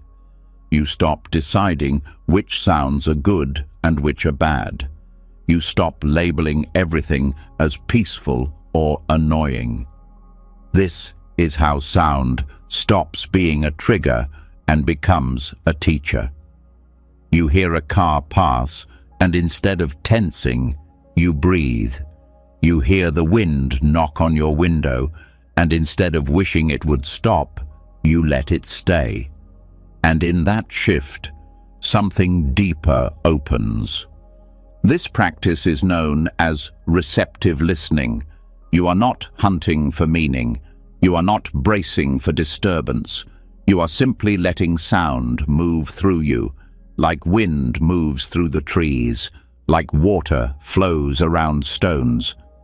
This is what forest monks mean when they say, listen with your whole body, not your ears alone, but your skin, your breath, your presence. And what you'll notice is that the body responds. When sound is not labeled as threat or task, the nervous system softens. You stop being on guard. You start being available to feel without defense, to hear without judgment, to rest without needing to shut out the world. In this kind of listening, even the ordinary becomes sacred. The fan humming beside you, the crackle of an old floorboard, the distant bark of a dog. None of these sounds have to be removed. They can be included, not as problems, but as part of the moment. This is especially powerful at night, when so many people feel they need complete silence to rest. But Buddhist teachings remind us, peace is not the absence of sound. Peace is presence in the middle of sound. It's the ability to hear and not be pulled, to feel vibration and not be moved off-center, to receive without needing to respond. When you start to listen this way, even your thoughts change tone. You hear them as sound, too, less personal, less sticky, just movements in the mind, like wind in the trees. No reply needed, no argument necessary. Forest monks often say, don't chase the echo, let it return on its own, meaning don't answer every thought, don't respond to every feeling, let it call, let it ring, let it fade. Because when you always try to answer, you're no longer listening, you're preparing. And when you're preparing, you miss what is. So the next time you hear a sound, especially one you didn't plan for, pause. Instead of bracing, open. Let it move through you like a wave. Let it come. Let it go. And you'll feel something rare.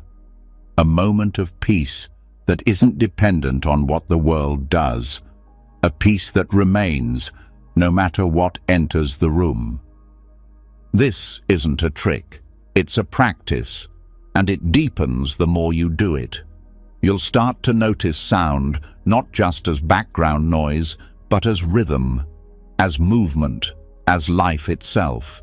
And when you stop trying to shape the soundtrack of your life, you start hearing the beauty of its imperfection. This way of listening also changes how you relate to others. You stop needing to speak right away. You stop filling every pause with your own voice. You begin to hear what isn't said. You begin to feel the space beneath words. And that kind of listening, slow, deep, present, it heals. Not just relationships, but the inner noise that comes from always needing to be right, to be first, to be heard. You begin to trust that not every sound requires your reaction. Not every echo needs your voice. Not every tension demands your answer. And in that trust, your energy returns. Your presence deepens. You no longer feel pulled in every direction. You become the center again. Some nights, you'll hear your own heartbeat more clearly than the room. Some nights, the crickets outside will sing longer than your thoughts. Some nights, even the silence will feel loud. But every one of these experiences becomes part of the path when you stop resisting, when you stop editing the moment and begin receiving it fully. This is not silence as absence. This is silence as relationship. A space between things. A sacred pause where meaning does not need to be made, only met. So as you rest tonight, let the sounds come. Let the wind speak. Let the distant murmur rise and fall. Let your thoughts echo once or twice more and then go unanswered. You are not here to respond. You are here to listen. And in that listening, you are already home. This is what the forest monks knew, that peace is not earned through control. It is found through inclusion, through allowing what is here to be here, without fixing it, without naming it, just breathing through it. Let this breath be your listening. Let this room be your forest. Let each sound pass like a friend who needs nothing from you but your presence. You don't need to speak. You don't need to understand. You just need to hear. And let hearing be enough. And once sound is no longer something to respond to, once even the faintest echo is received without resistance, there's a new kind of silence that begins to rise. A stillness not just in the room, but in the mind. And in that stillness, a deeper urge often appears, the urge to reflect, to look inward, to evaluate, to hold up a mirror and search for meaning, flaws, progress, identity. But what if the mirror didn't need to reflect anything at all? What if true peace came not from seeing yourself more clearly, but from no longer needing to? There is an old Zen story of a novice monk who spent hours each day polishing a mirror. He believed that if he could keep the mirror spotless, he would see his true nature more clearly. He scrubbed away every speck, every streak, constantly wiping, inspecting, refining. One day, the abbot walked by and watched quietly. Then he said, "You can polish the mirror all day, but no matter how clear it gets, it will never show you freedom. Freedom begins when you stop looking for yourself in the mirror." This teaching isn't about literal glass. It's about the internal mirror, the one we hold up constantly, the part of us that watches, measures, evaluates. Am I getting better? Do I look peaceful enough? Have I grown? Why do I still feel this way? These questions may seem helpful, but often they are a disguise for clinging. A subtle way we stay trapped in self-concern. They keep us locked in identity, endlessly circling the idea of who we think we are. In Buddhist practice, there's a word for this: mana. It means the sense of I am this. Even in spiritual growth, mana creeps in. The identity of the one who is meditating, the one who is healing, the one who is trying to be better. And the more we polish that identity, the harder it becomes to let go. The empty mirror is a different approach. It's not about reflecting back a better image. It's about being spacious enough to hold everything without needing to define any of it. It allows experiences to arise and fade, thoughts to come and go, feelings to be felt fully without needing to make them about you. This is not detachment in the cold sense. It's intimacy without possession. It's the ability to feel something deeply, but not create a story around it. When a thought of sadness comes, you don't need to say, "Why am I still sad?"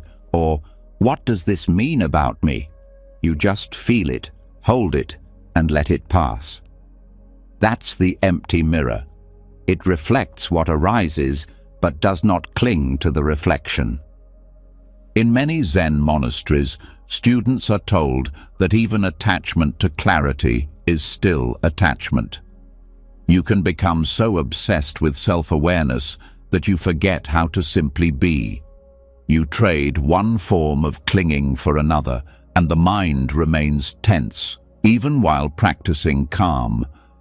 Letting the mirror go empty means stepping out of the loop of self-analysis, not forever, not with denial, but with trust. Trust that growth is happening even when you're not tracking it, that you are evolving even when you're not documenting it, that life unfolds best when it isn't constantly under a microscope. One of the subtle traps in practice is the need to know. How am I doing? Am I improving? These seem innocent, but they often stem from a deeper restlessness, a belief that we are only okay if we're getting somewhere. But Buddhism teaches that true transformation happens when we stop measuring, when we stop turning every experience into data about the self. This doesn't mean we abandon reflection entirely. It means we learn when to put the mirror down, when to stop rehearsing the same questions, when to stop polishing what does not need to be polished. Some moments are meant to be lived, not understood. Some nights are meant to be felt, not analyzed. The novice monk believed that the clearer the mirror, the closer he'd get to enlightenment. But the abbot knew better. Enlightenment doesn't come from seeing a perfect reflection. It comes from no longer needing to look. It comes when there's no watcher, no image, no self to improve, just being, pure and wide open. You may have thoughts tonight about how your practice is going. You may wonder if you're doing it right, if you've let go enough, if your mind is quiet enough. These thoughts are the mirror. And the practice is not to argue with them, but to stop polishing, to stop fixing, to let the mirror go empty. Because the mind that doesn't cling reflects everything perfectly, not because it's still, but because it no longer identifies with the image. You are not the reflection. You are the space that holds it. This shift changes how you rest. Instead of lying down trying to feel peaceful, you just rest. Instead of searching for proof that you've let go, you simply let go. Instead of checking in every few minutes to see if your thoughts have stopped, you stop checking. And something deeper begins to settle, not because you forced it, but because you stopped interfering. This is where true stillness begins. Not in having no thoughts, but in no longer needing them to go away. Not in seeing yourself clearly, but in not needing to be seen. The more you drop the image of who you are supposed to be, the more freedom you feel in who you already are. The empty mirror doesn't reflect status. It doesn't compare. It doesn't create. It only receives. It watches the rising and falling of each moment without commentary. And that kind of awareness is where real peace lives, not in outcomes, but in openness. So tonight, let the thoughts come without analysis. Let the feelings rise without interpretation. Let the breath move without being turned into a project. Let everything appear as it is, and pass as it must. The mirror doesn't need to hold it. You don't need to hold it. You are already whole without the reflection. The novice eventually put the mirror down, not because he gave up, but because he finally understood. There was never anything wrong with the mirror.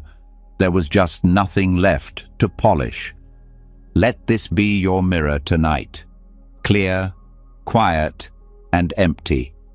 Let the image fade. Let the self rest. Let awareness hold what arises without trying to make it mean anything. This is enough. You are enough. Nothing more needs to be seen. And now that the mirror has been set down, now that the need to reflect has been released like breath at the end of a long exhale, what remains is not a clearer image, but space. Not a summary of the self, but a quiet openness that no longer chases understanding. And from within this openness comes the next lesson. Not a teaching of what to add, but a teaching of what to let go.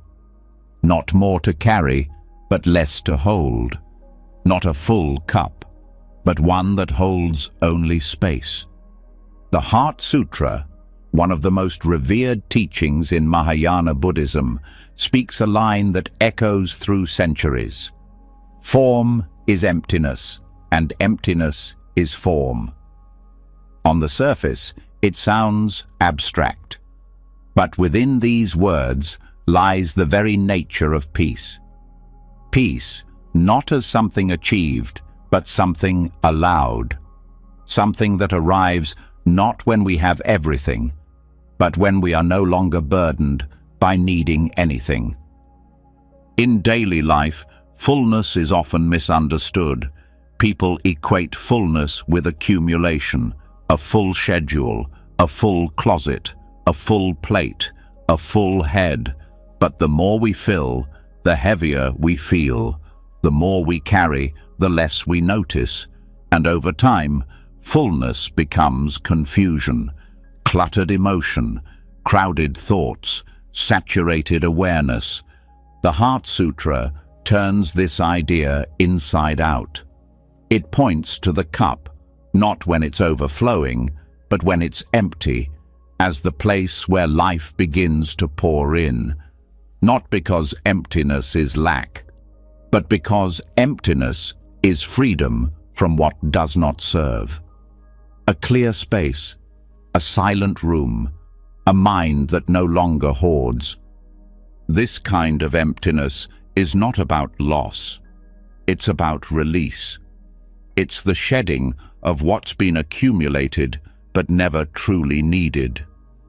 Expectations, labels, emotional baggage passed down like inheritance, stories that were never yours, pain that never had to be permanent.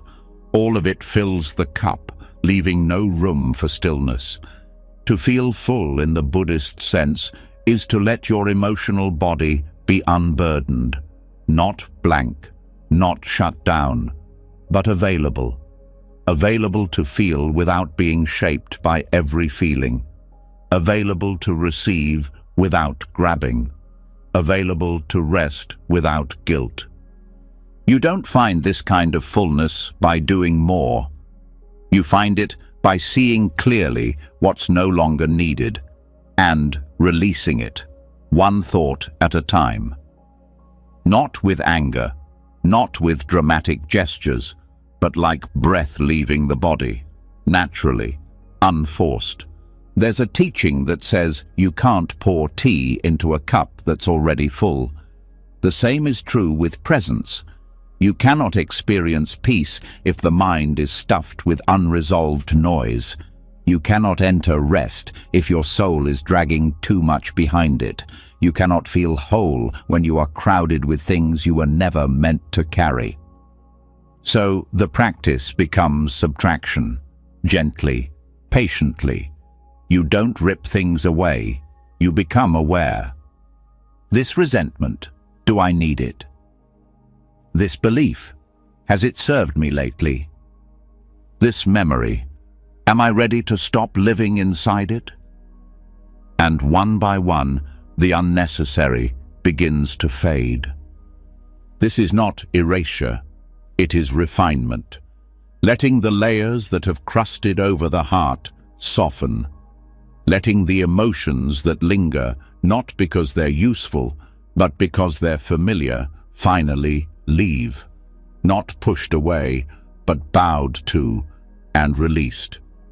In this way, emptiness becomes sacred. It is no longer a void to fear, but a space to trust. A room inside you where breath moves freely, where thought doesn't echo so loudly, where pain passes through without taking root. The Heart Sutra doesn't say, get rid of form. It says, understand that even form, when deeply seen, is empty. Meaning, what you think you need to hold, what you think you are, can change. It is not fixed. It is not as solid as it seems. This applies to emotions too. You don't have to own every sadness. You don't have to explain every fear. You don't have to catalogue every doubt. You simply recognize that they are passing weather. And if the cup is too full, they stay longer. But if you allow emptiness, they drift. The body knows this truth. That's why it exhales. That's why it sleeps. That's why it lets go of breath again and again. Because release is not weakness. It's rhythm. It's wisdom. It's the natural movement of all things. And to resist that movement is to suffer. In Buddhist practice, this emptiness is not lonely. It is interconnected. Spaciousness connects everything. A room only holds what it holds because it is not filled with walls. Your mind only understands because it is not crammed with conclusions. And your soul can only rest when it is no longer barricaded by your own expectations. Letting the cup hold only space is an act of deep trust. Trust that you do not need more. Trust that you already are what you've been seeking. Trust that nothing added will bring peace, only what is released. Even joy becomes more vivid in emptiness. Because joy is not something you chase. It is something that rises naturally when there is nothing suffocating it. And when the soul is no longer drowning in demands, it begins to float. Letting go is not an event. It is a slow and sacred process. Some things leave easily, others return again and again. But even that return is part of the practice. Each time you meet it with gentleness, you thank it, you learn from it, and if you're ready, you let it leave. This does not mean you detach from all of life. It means you stop attaching meaning to everything that passes through. You stop collecting every feeling as a souvenir. You stop filling your heart with every headline, every memory, every ache. You begin to live like the sky again. You begin to feel like the breath, coming, going, never trapped.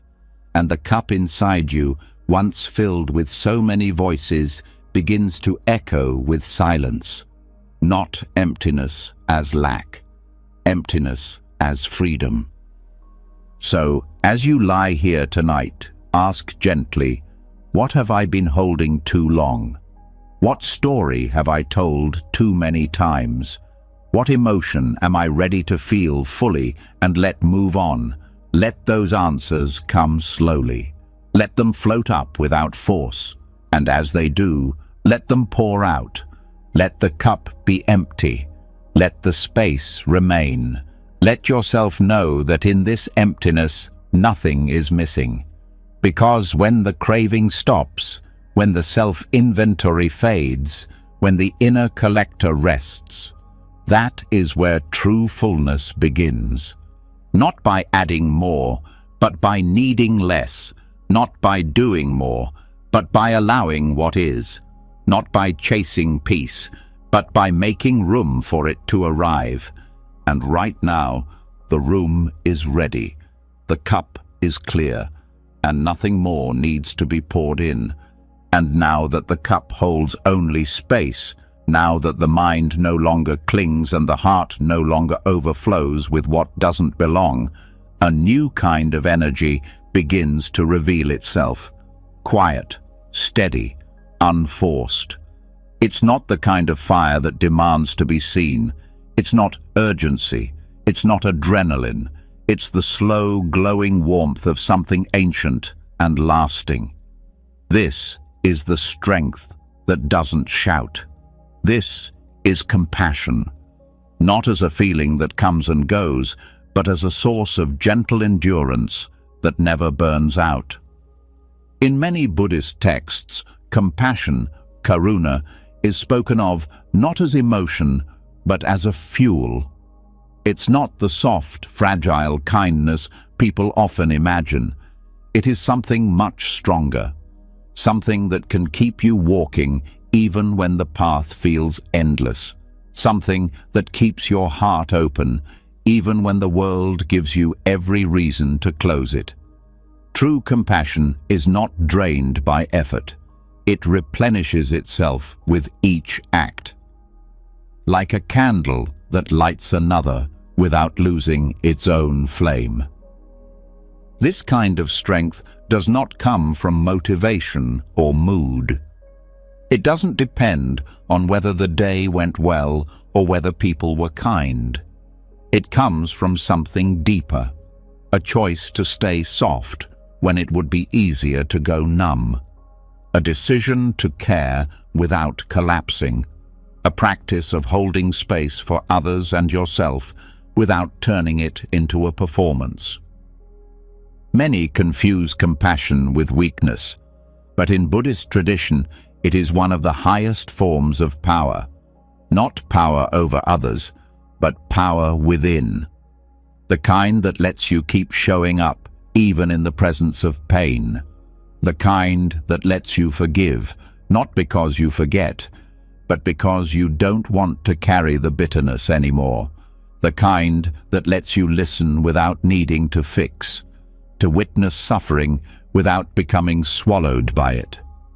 The bodhisattvas, beings who vow to awaken not just for their own sake, but for all sentient beings, are often described as having compassion that spans lifetimes. Not a single act, not a burst of empathy, but an endless reservoir of care. This is what it means to endure gently, to love not with drama, but with discipline, not with loud passion, but with unwavering warmth. When you look at your own life, you can probably remember moments when your heart wanted to shut down, when pain felt like too much, when people disappointed you, when your own mistakes made you question your worth. And still, here you are, still breathing, still caring. That's the candle. That's the quiet strength that didn't burn out. That's compassion. It is not always grand. Sometimes it's as simple as offering a smile when you feel tired. Sometimes it's pausing to breathe instead of lashing out. Sometimes it's staying present in a difficult conversation. Sometimes it's forgiving yourself for not being perfect. These acts don't look like much, but they keep the flame alive. And what's important to understand is that compassion doesn't mean absorbing everyone else's suffering. It doesn't mean sacrificing yourself until you are empty. That's not endurance, that's burnout. Real compassion includes boundaries. It includes care for the self. It says, I will show up, but I will not lose myself in the process. In meditation, there's a practice called metta, or loving kindness. It begins with sending care to yourself, not as selfishness, but as foundation, because you cannot sustain compassion for others if you are filled with self-hatred. You cannot offer calm if your own heart is on fire. You must tend to your own flame first. Then you can carry it into the dark for others. The Buddha once said that holding on to anger is like picking up a hot coal to throw at someone. You are the one who gets burned. Compassion is the opposite. It cools the coal. It turns fire into warmth. It transforms reaction into response. And the beauty of compassion is that it doesn't run out. The more you give, the more it grows, because it is not pulled from your energy, it's pulled from your awareness, from the still part of you that is connected to all things. And when you act from that place, you are not draining yourself. You are drawing from the same well that fuels the sunrise and the ocean tides. It is endless because it is shared. This is why monks who live with so little can give so much. They are not depleted by giving. They are nourished by it, because their compassion is not based on performance or reward. It is based on presence. It's not about saving others. It's about being with them. It's not about solving every problem. It's about refusing to turn away. And this endurance, this steady compassion, becomes especially important when facing the suffering of the world. It's easy to become overwhelmed, to feel powerless. But the candle doesn't ask you to fix the world. It asks you to stay lit, to stay warm, to be the one who doesn't go cold. Even your breath can become an act of compassion. When you breathe slowly and stay grounded, you send a signal to your nervous system. We are safe.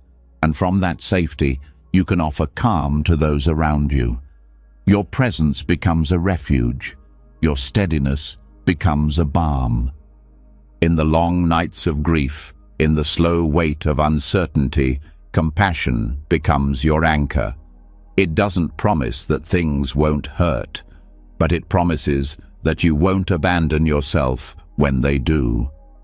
And the more you practice this, the more you return to your breath, the more you soften your heart, the more natural it becomes. Compassion is not a technique, it's a way of being, and it's built in small moments. Choosing to breathe instead of react, choosing to listen instead of judge, choosing to rest instead of push, choosing to forgive instead of carry. These choices, repeated gently, create a life that does not harden, even when the world tries to make you. The candle that didn't burn out is not about never feeling tired. It's about knowing how to renew, knowing how to return to what matters, knowing how to keep the heart open without letting it break beyond repair. So tonight, let your breath be that flame. Let it burn quietly. Let it remind you that you are not here to race. You are not here to prove. You are here to endure gently, to soften in a hard world, to keep offering warmth, not in bursts, but in steady light. You don't have to give everything, just give presence. You don't have to be perfect, just be kind. And if you forget, if you close, if you react, that's okay. You return, you breathe, you light the candle again, because every time you choose compassion, even for a moment, the world becomes a little warmer. And so do you. Not by effort, not by strategy, but by remembering what you already are, a steady flame that knows how to stay. And now that the flame of compassion is lit and steady, now that your warmth is no longer conditional on what the world does or doesn't give back, you begin to see something even deeper.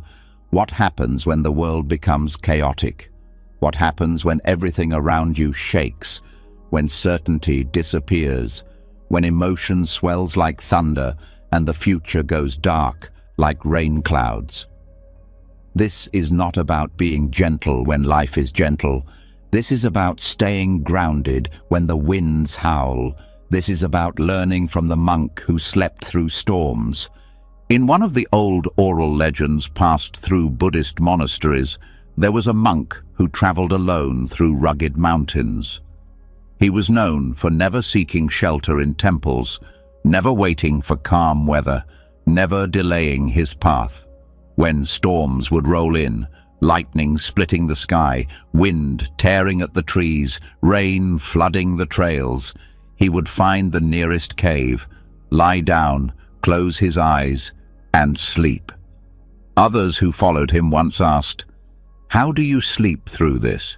And his answer was simple: "Because I don't ask the storm to stop." This teaching is not about literal rain. It's about what happens when life becomes uncertain, when the world does not bend to your timing, when the ground beneath you feels unstable and the thoughts in your mind echo louder than thunder. The monk slept not because he was fearless, but because he understood one truth. Peace doesn't come from controlling the storm. It comes from finding shelter that doesn't depend on anything outside of you. The present moment is that shelter. It is not made of walls. It doesn't need to be quiet or easy, but it is always available. And yet, most people try to escape it, especially when it gets hard. The moment something becomes uncomfortable, mentally, emotionally, physically, the mind runs. It remembers the past. It predicts the future. It builds escape plans. But the monk's practice was the opposite. He entered the discomfort. He lay down with it, not because he enjoyed it, but because he trusted that nothing truly threatens you when you're fully present with it. Storms do not disturb the present moment.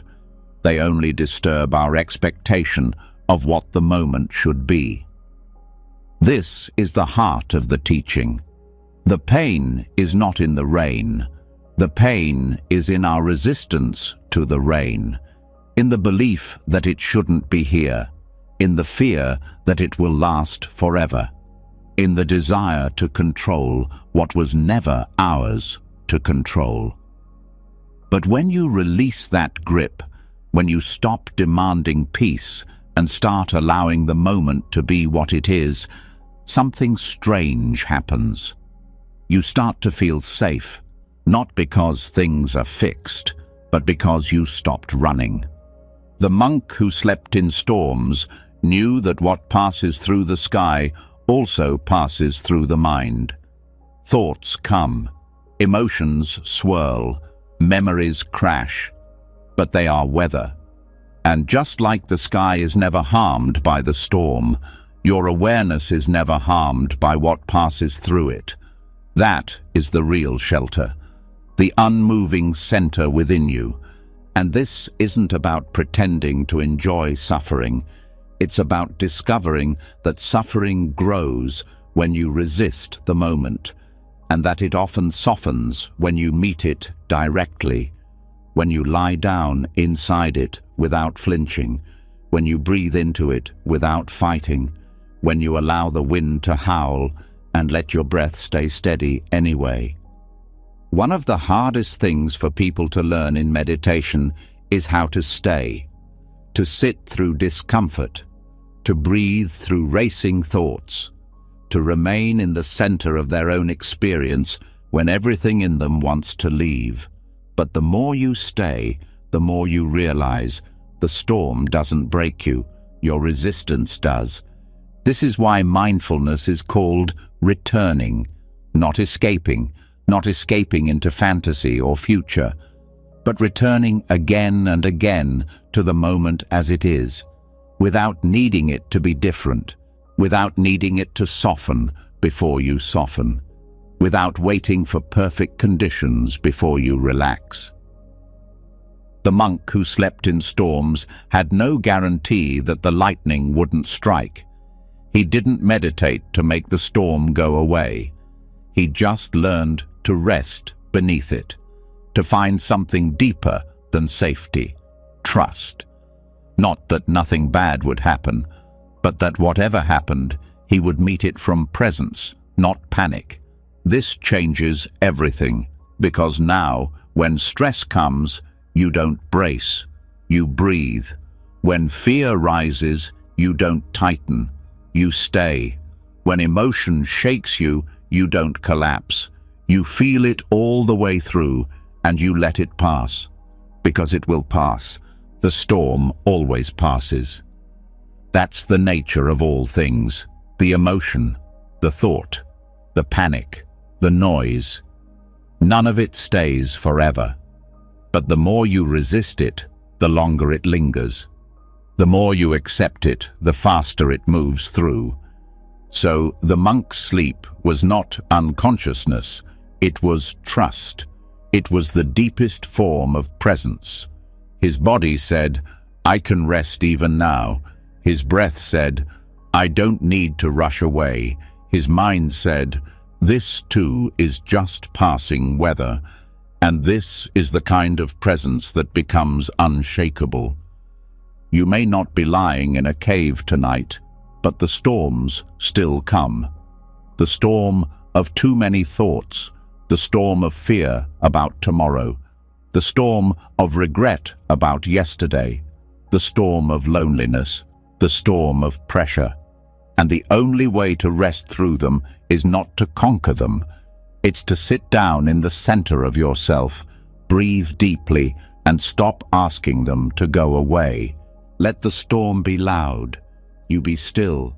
Let the thoughts race, you slow down.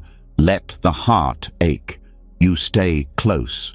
And in doing so, you become the shelter you were looking for. You become the stillness you thought was missing. You become the monk who doesn't need the storm to stop in order to sleep. This is not indifference. This is deep attention. This is bowing to the moment exactly as it is and saying, "You are enough." This is removing the condition that says, "I'll rest when things are calm," and replacing it with, "I'll rest because I choose to return here." This is not a one-time lesson. It is a lifelong practice. But every time you lie down and feel overwhelmed, remember the monk. Remember that presence is not created by silence. It is revealed when you stop chasing silence and sit down inside the storm. So, tonight, whatever is moving inside you, let it move. But you stay. Stay in your breath. Stay in your body. Stay in the moment, no matter how imperfect. And as the winds of thought and fear try to sweep you away, you stay rooted, not tense, soft, not numb, awake. Because nothing can uproot the one who no longer needs the sky to stay clear. Let the cave be your breath. Let the stillness be your bed. Let the present moment be your shelter. And rest. Not because the world is perfect, but because your presence no longer depends on it. And once you've learned how to stay inside the storm, once you've stopped resisting the moment and discovered peace that doesn't depend on calm weather, the body begins to surrender differently. Not from exhaustion, but from trust. Not as collapse, but as reverence. Because now, rest is no longer something you fall into. It's something you offer.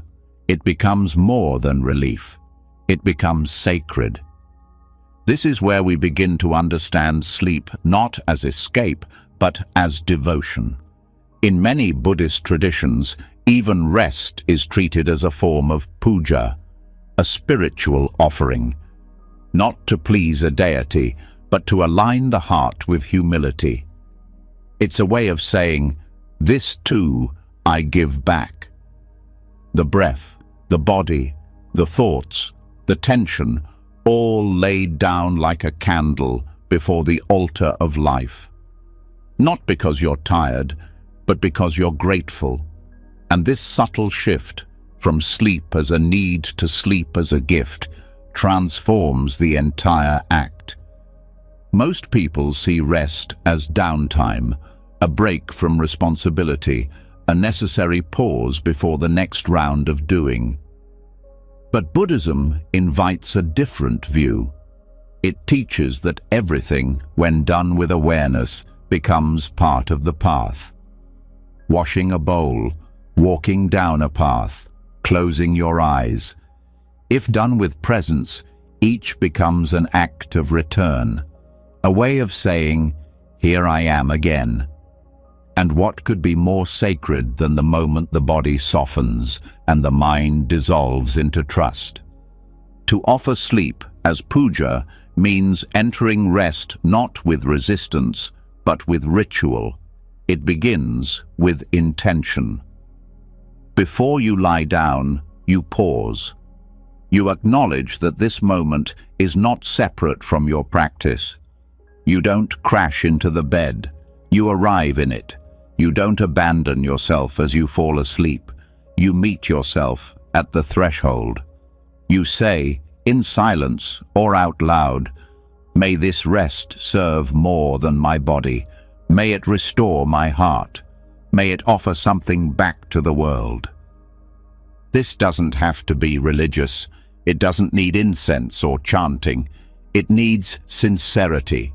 It needs awareness. The smallest gesture can become sacred if you meet it with depth. Even the way you place your head on the pillow can become a bow. In many monasteries, monks close their eyes with their palms together, not for show, not out of superstition, but as a reminder. This is not just sleep. This is surrender. This is the letting go of striving, the pause of self-definition, the silence after a day of seeing, judging, reaching, fixing. And in that pause, something larger is allowed to hold you. The body knows how to rest, but the heart often doesn't. It's filled with guilt, with thoughts of unfinished business, with doubts about whether it has earned rest. This is why treating sleep as an offering changes everything. You are no longer trying to deserve rest. You are dedicating it. You are saying, "Let this be part of the path. Let this be useful, even in stillness." This is a powerful antidote to the modern world, where rest is often seen as weakness, where being tired is treated like a failure, where sleep is something you fight to earn rather than something you bow into. But in Buddhist thought, rest is a part of right effort. It's not lazy, it's wise. It restores the clarity that effort depends on. Transforming sleep into devotion also softens the mind's grip. When you enter rest as a ritual, you no longer obsess over the outcome. You're not trying to force sleep. You're not measuring the hours. You're simply offering yourself into rest, the way a flower offers itself to the sun, without expectation, without force, just a quiet unfolding. Even the breath participates. It slows not out of exhaustion, but out of trust. It no longer pushes, it receives. And in that receiving, the nervous system understands. Nothing is being taken, nothing is being lost. This is not withdrawal, this is return.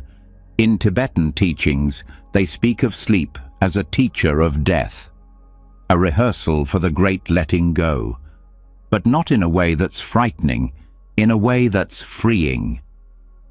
Each night, we release identity. We stop holding names, stories, judgments. We dissolve. And if we can do that with presence, then even death becomes less terrifying, because we've practiced it 1,000 gentle times. And when sleep is done with reverence, it becomes a form of love, not just self-care, but world care. Because the more rested you are, the more peace you offer to others, the less reactive you are, the more space you have for compassion. So your rest is not selfish, it's service. The way you close your eyes at night becomes the way you carry your heart during the day. If you sleep with resistance, your waking hours will feel tense.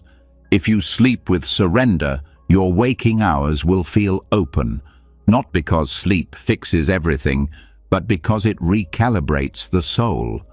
This is why the Buddha encouraged his disciples to be mindful in every posture, sitting, standing, walking, lying down.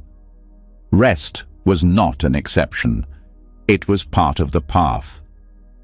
The body lying down is not falling away from awareness, it is deepening it. And so, tonight, as you prepare for sleep, ask yourself gently, what would it feel like to offer this rest instead of collapse into it? What would it feel like to make this moment part of your practice instead of a break from it? Maybe you place your hand on your heart. Maybe you whisper words of gratitude. Maybe you exhale with the awareness that even this breath is enough. You don't need to recite mantras. You don't need to be perfect. You only need to be sincere. Let the bed become your altar. Let your stillness be the incense. Let the softness of your body be the chant. And let the act of rest be your offering. Not because you've done enough, but because being is enough. This changes the way you wake, not with tension, but with grace. You don't rise as someone who just survived the night. You rise as someone who gave something sacred to it. And so, rest now. Not because the world is quiet, but because you've made peace with yourself. Not because you've earned it, but because you were never meant to prove your worth through exhaustion. Sleep not to escape, but to return. Sleep not as delay, but as devotion. You are not separate from the sacred. You are part of it. And when you sleep in that remembrance, even the night becomes a prayer. Even silence becomes an offering. Even stillness becomes love. And once rest has been offered as devotion, once the body has been entrusted to stillness and the night received with gratitude instead of exhaustion, something even quieter begins to rise. A question that doesn't shout, but lingers softly in the breath.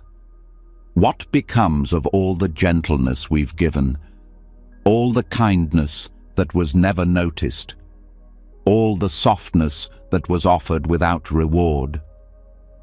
The answer comes like a whisper carried by the wind.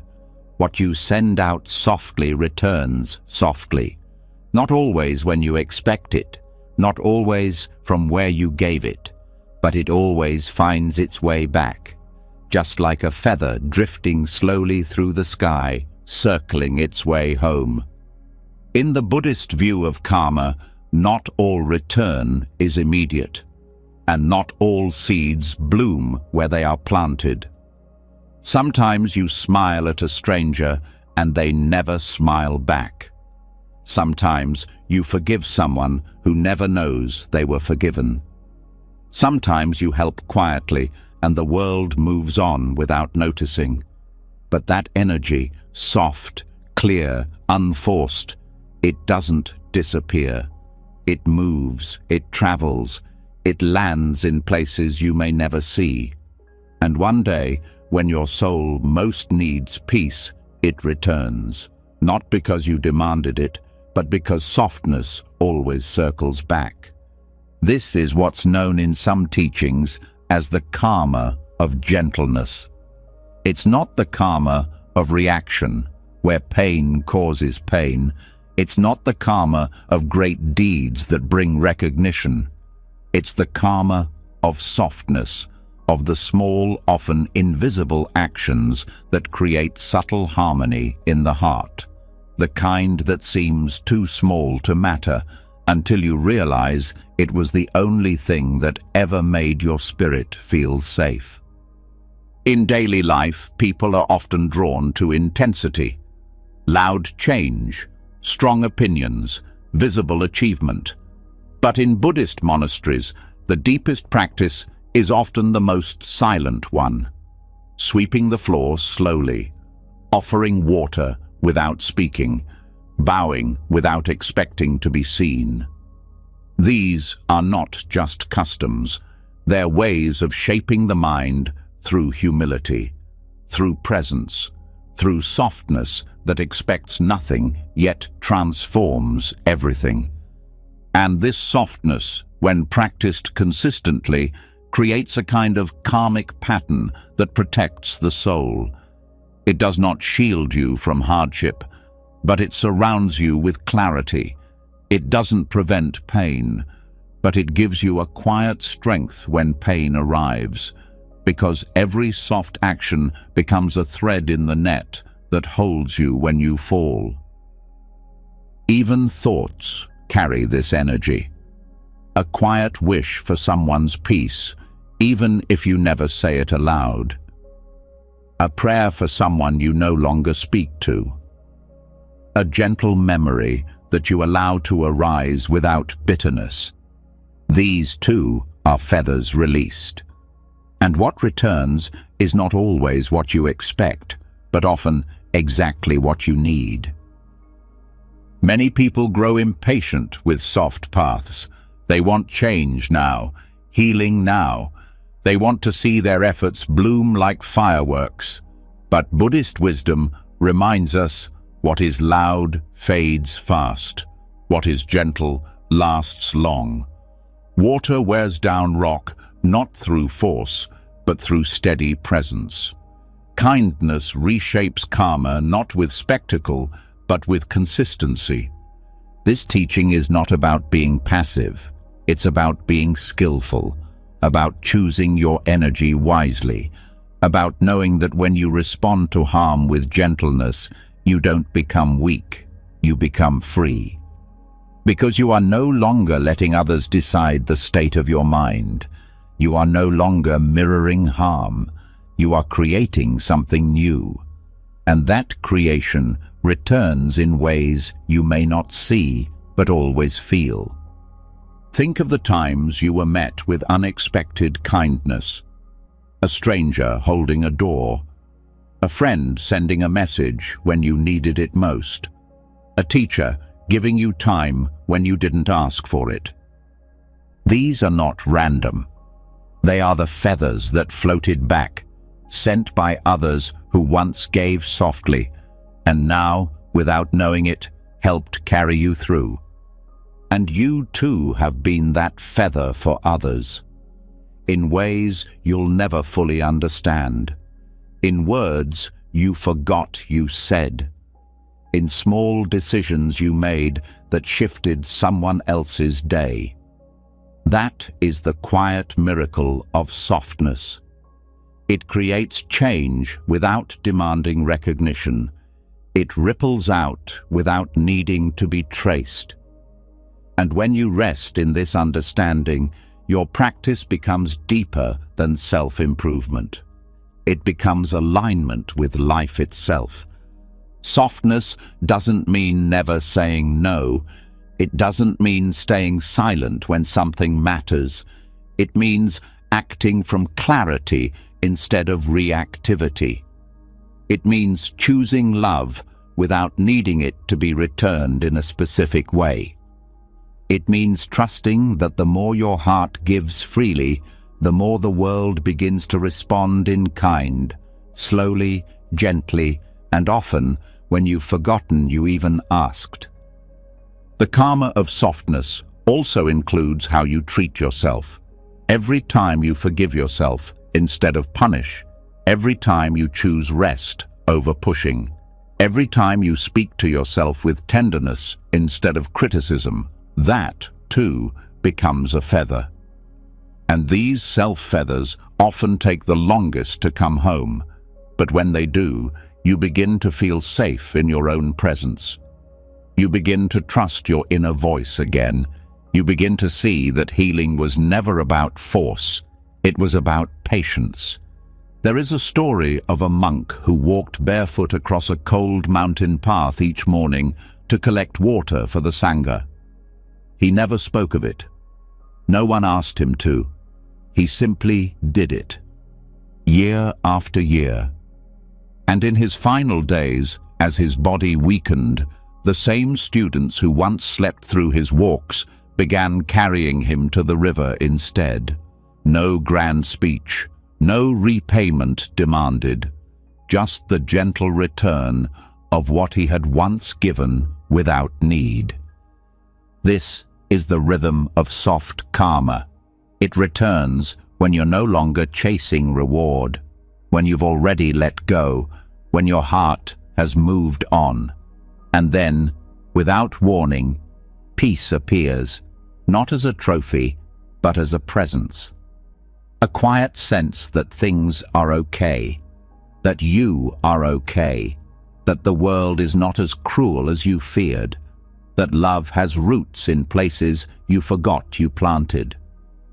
Tonight, as your breath slows, notice the softness you've sent into the world, whether or not it was noticed. Let it return in feeling, not in memory. Let it hold you without needing explanation. Let it remind you that kindness is never wasted, that peace is not built in a day, that every quiet gesture mattered more than you realized. Let this awareness settle into your bones. Let it become part of your rest. And let each breath be a feather you offer back, weightless, sincere, and full of life. What floats away with softness always finds its way back, not to the mind, but to the soul, where it was always meant to land. And now that the feathers of softness have returned and settled quietly into the soul, now that you've begun to feel the peace that flows not from effort but from intention, the next teaching asks for even less. Not because less is better, but because less is truer. Not because silence must be created, but because silence already exists beneath what is stirred. The question is no longer how to achieve calm, but how to stop disturbing what is already still. This is where we enter the lesson of the lake that never asked to be still. In Buddhist practice, the idea of stillness is often misunderstood. People think it means stopping thought, removing emotion, emptying the mind by force. But these are just new forms of agitation, new ways of stirring the water while telling ourselves we're trying to calm it. Real stillness, the kind that arises from awareness, doesn't need to be manufactured. It reveals itself when we stop trying to manage everything, when we stop stirring the surface and begin to trust what lies beneath. A lake becomes still not because it tries to still itself, but because the wind stops. And the wind stops when it is no longer being fed. Fed by judgment, fed by resistance, fed by the constant desire to be somewhere else, feel something else, become someone else. But when attention is placed gently and consistently on what is, on the breath, on the body, on the present moment, the wind quiets, and in that quiet, the lake reflects perfectly. This reflection is what the Buddha meant when he spoke of the mind as clear and luminous. Not clear because it is always empty, but clear because it no longer clings. A mind that clings creates waves. A mind that allows creates space. This is not about effort. This is about alignment. The water does not struggle to settle. It only needs to be left alone. But the modern mind is trained to interfere. It's trained to optimize, to fix, to improve, even in meditation. You sit down to rest, and immediately there's a plan. Be calm, focus more, eliminate that distraction. The mind, trying to be still, becomes more restless, like stirring the lake to make it clearer. But Buddhist teachings remind us clarity comes when we stop the stirring. This is why awareness is not about control. It's about inclusion. You do not remove what's present, you allow it. You let the fear sit. You let the boredom breathe. You let the noise pass through. And in that allowing, your presence deepens, and the waters begin to settle, not because you made them, but because you stopped interfering. Even emotions respond this way. Anger flares because we argue with it. Anxiety spikes because we fear it. But if you stop trying to fix the feeling and simply give it space, it starts to soften. It moves like weather across the lake, passing without leaving a mark. You don't need to fight it. You only need to stay. This is why monks don't try to achieve peace. They prepare conditions for peace. They sweep, they walk slowly, they chant, they breathe. And these simple acts are not to create silence. They're to stop disturbing it. They're to return the body and mind to the natural rhythm that already contains stillness. It's easy to believe that calm is rare, that it must be hunted down in retreats, in special routines, in silence so deep the world disappears. But calm is not rare. It is buried under habit, buried under reactivity, buried under thought loops that say, not this moment, not yet, not like this. But the moment you stop feeding those loops, the lake starts clearing. You don't need to wait for a better time. You don't need to wait until your life is simpler. The stillness you seek is not in the conditions. It's in the quality of attention you bring. If your breath is present, if your awareness is kind, if your effort is dropped, the water reflects what's real. This changes your relationship with discomfort. You stop trying to make everything feel okay. You start trusting that even the messiness belongs, that you don't need perfect control to feel safe. You only need to stop stirring what was never yours to fix. You begin to realize that peace doesn't require removal, it requires space. And when you give space to your thoughts, to your body, to the people around you, something surprising happens. The frantic energy begins to fade. Not because you forced it out, but because it was never meant to stay. Like a storm that loses interest when there's no resistance. The lake doesn't resist the rain. It doesn't resist the sun. It reflects whatever comes. And then it returns to stillness. You can live this way too. You can respond without clinging. You can experience without becoming. You can allow without absorbing. That's the calm that doesn't leave you, because it was never outside you. Buddhist presence isn't about always being peaceful. It's about always returning. Returning to what is true beneath the movement.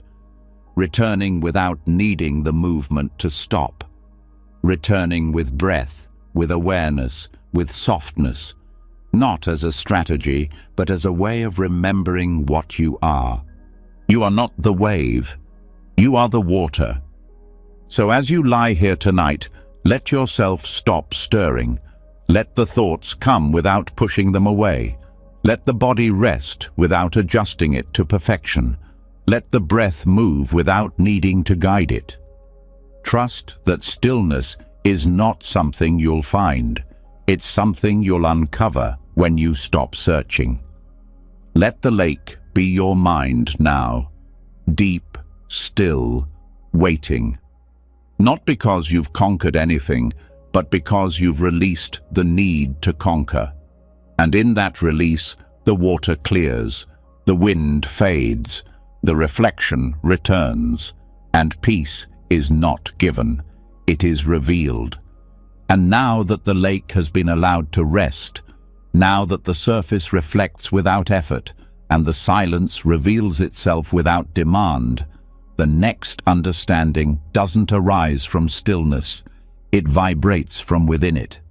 It isn't loud, it doesn't move through the ears, but it's deeply felt, like the hum of something sacred that doesn't need to speak to be heard. This is the bell that rings without sound, the tone of your inner life, a quiet resonance that can guide you deeper than words ever could. In Zen poetry, there's an image often repeated: a bell that rings, yet no sound is made. It's not a contradiction. It's a symbol for presence that is so complete it no longer needs to be announced. A peace so rooted it doesn't show itself through silence or through speech, but through the feeling it leaves behind. The people who carry this tone don't always look peaceful. They don't have perfect posture or slow, deliberate movements. But something in their presence feels safe. Something in their energy doesn't ask questions. It gives answers without needing to say anything. This is what it means to develop an inner tone, not a persona, not a performance, but a deep and natural rhythm that you carry into the world. It's shaped not by what you say or how you present, but by how you hold what's inside. You could be in a loud city, a busy room, a difficult conversation, and still carry this resonance. You could be in conflict, in grief, in fatigue, and still carry it. Because it doesn't depend on mood. It doesn't rely on control. It is born from practice. This tone is not taught the way speech is taught. You don't rehearse it. You return to it. Every time you sit in stillness, every time you meet a feeling without judging it, every time you choose to breathe through difficulty instead of react, you are tuning that bell, and slowly its sound, though silent, begins to move through your body, your thoughts, your life. It becomes the energy you enter a room with, the way people feel after they've left your presence. Not because you fixed them or said something profound, but because you were settled. Because your nervous system spoke the language of calm without needing to explain itself. In Zen, the greatest teachers often taught the least.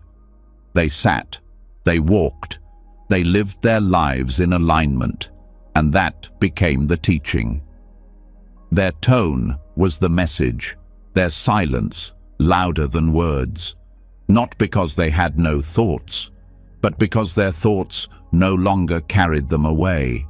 They let thought arise and fall like wind through reeds, and what remained was the hum beneath it all. This hum lives in everyone, but most don't hear it because of the noise they build around it. Plans, regrets, expectations. But if you sit long enough, quietly enough, kindly enough, you begin to feel it. A kind of inner warmth, a resonance that doesn't ask you to become anyone else. It just reminds you of what you are when you're not trying so hard. This tone is not something you produce, it's something you allow. It's what arises when effort is dropped, when the need to sound wise is replaced with the willingness to be real, when the need to fix your mind is replaced with the courage to befriend it. It doesn't mean your life will always be quiet. It means you will no longer depend on quiet to feel whole. You begin to carry silence with you. Not emptiness, but fullness. Not numbness, but presence. The kind of presence that makes people pause without knowing why. That makes you breathe deeper without trying. And this inner tone becomes especially powerful at night. When your thoughts want to review the day. When your body wants to carry tension into sleep. when your mind wants to fill the silence with analysis. Instead of fighting all that noise, you return to your tone. You let it ring, not as sound, but as sensation, as breath, as the echo of something still and undisturbed. There are nights when your thoughts will be loud, but the tone will still be there, beneath them, supporting you like a hand you can't see but always feel. That's the gift of this practice. The tone doesn't compete with thought, it outlasts it. And how do you find this tone? You don't chase it, you don't analyze it. You meet yourself with presence, again and again. You listen to the silence beneath your breath. You feel the way your chest rises, not to fix it, but to notice it. You become aware of the part of you that's always been listening, even when the rest of you was distracted. The bell rings in that space, and when your tone becomes familiar, it starts to reshape your reactions. You stop responding from panic. You stop needing to defend. You begin to listen more, to need less. You speak more slowly, but only because you're no longer trying to prove anything. You're rooted, not because life became easier, but because you became less tangled in it. This tone becomes the rhythm of your relationships. You stop pulling people in. You stop pushing them away.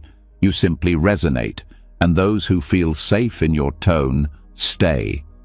Not because you tried to keep them, but because they remembered themselves in your presence, and you in theirs. There's an old Zen saying, "When the bell is struck, the mountain answers." Meaning, when your tone is real, the world responds in kind, not always instantly, not always predictably, but deeply. That tone becomes your offering, not a performance, a presence, not a message, a way of being. And when you carry it into sleep, it becomes the final offering of your day. You don't need to summarize your progress. You don't need to recount your mistakes.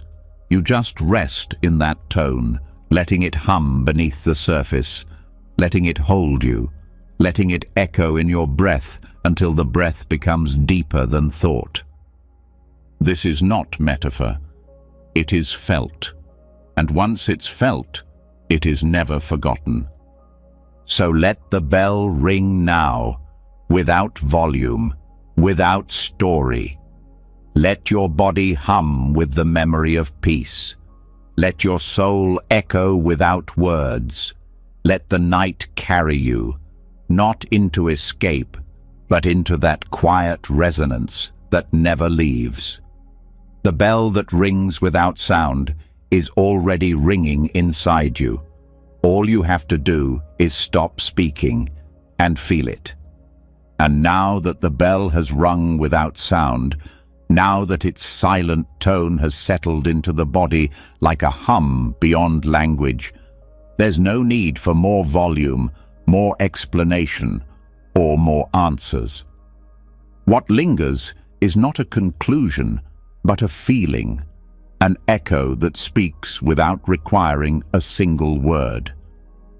And this is what leads us into the next teaching, the wisdom of not needing to finish the story, not needing to control the plot, not needing every question to resolve before rest can begin, because peace is not the end of the story, it's the space where the story is allowed to keep unfolding.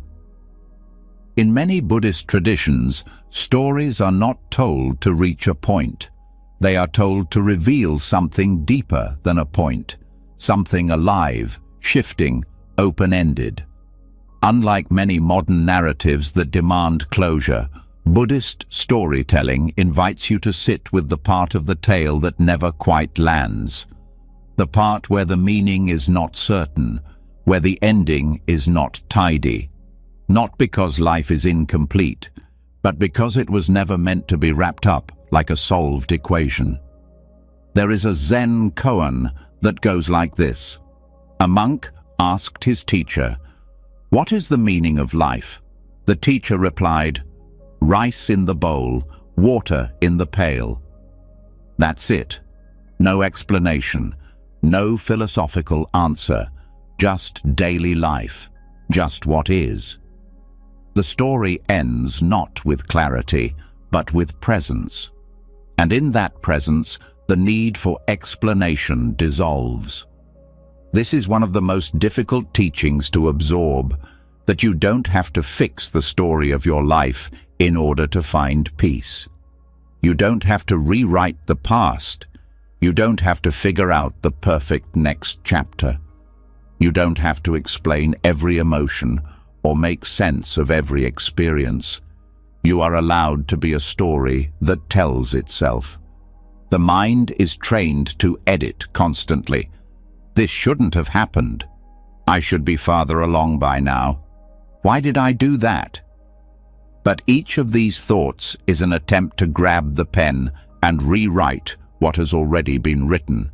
And the more you do that, the more you pull yourself away from the page you're actually living. The more you analyze the plot, the less you live the moment. Buddhist practice teaches that the narrative mind, the part that always needs to label, summarize, and resolve, is only one layer of awareness. Beneath that layer is something quieter, not a narrator, a witness, a presence that doesn't need the story to be different. That presence doesn't ask, "How does this end?" It simply asks, "What is this right now?" And in that shift, the urgency drops. The need to control softens. This doesn't mean you stop caring about your life. It means you stop squeezing it into a shape. You stop demanding that every relationship make sense. You stop needing every choice to be justified. You begin to allow the beauty of a chapter that doesn't need to lead to a climax. You begin to sit with the middle of things, the changing of things, the mystery of things, and not treat any of it as a problem. The story that tells itself is never rushed. It unfolds at its own pace, sometimes with clarity, sometimes with confusion, sometimes with deep love, and sometimes with loneliness. But when you stop measuring how it's supposed to go, you start living it fully. You begin to notice small details that would otherwise be missed. The weight of your breath, the texture of quiet, the way one feeling dissolves into another, the way no scene lasts forever. And in Buddhist storytelling, even the ending is never really the end. One tale flows into another. One teacher's lesson becomes the seed of a student's practice. One silence carries more depth than 100 explanations. The story is not there to define you. It's there to awaken you. When you try to fix the plot, you are saying that the present moment isn't enough, that something must be added or removed for it to be worthy. But the more you practice mindfulness, the more you realize everything that's happening now is the story. There is no destination to reach before peace can begin. Peace begins the moment you stop rewriting and start listening.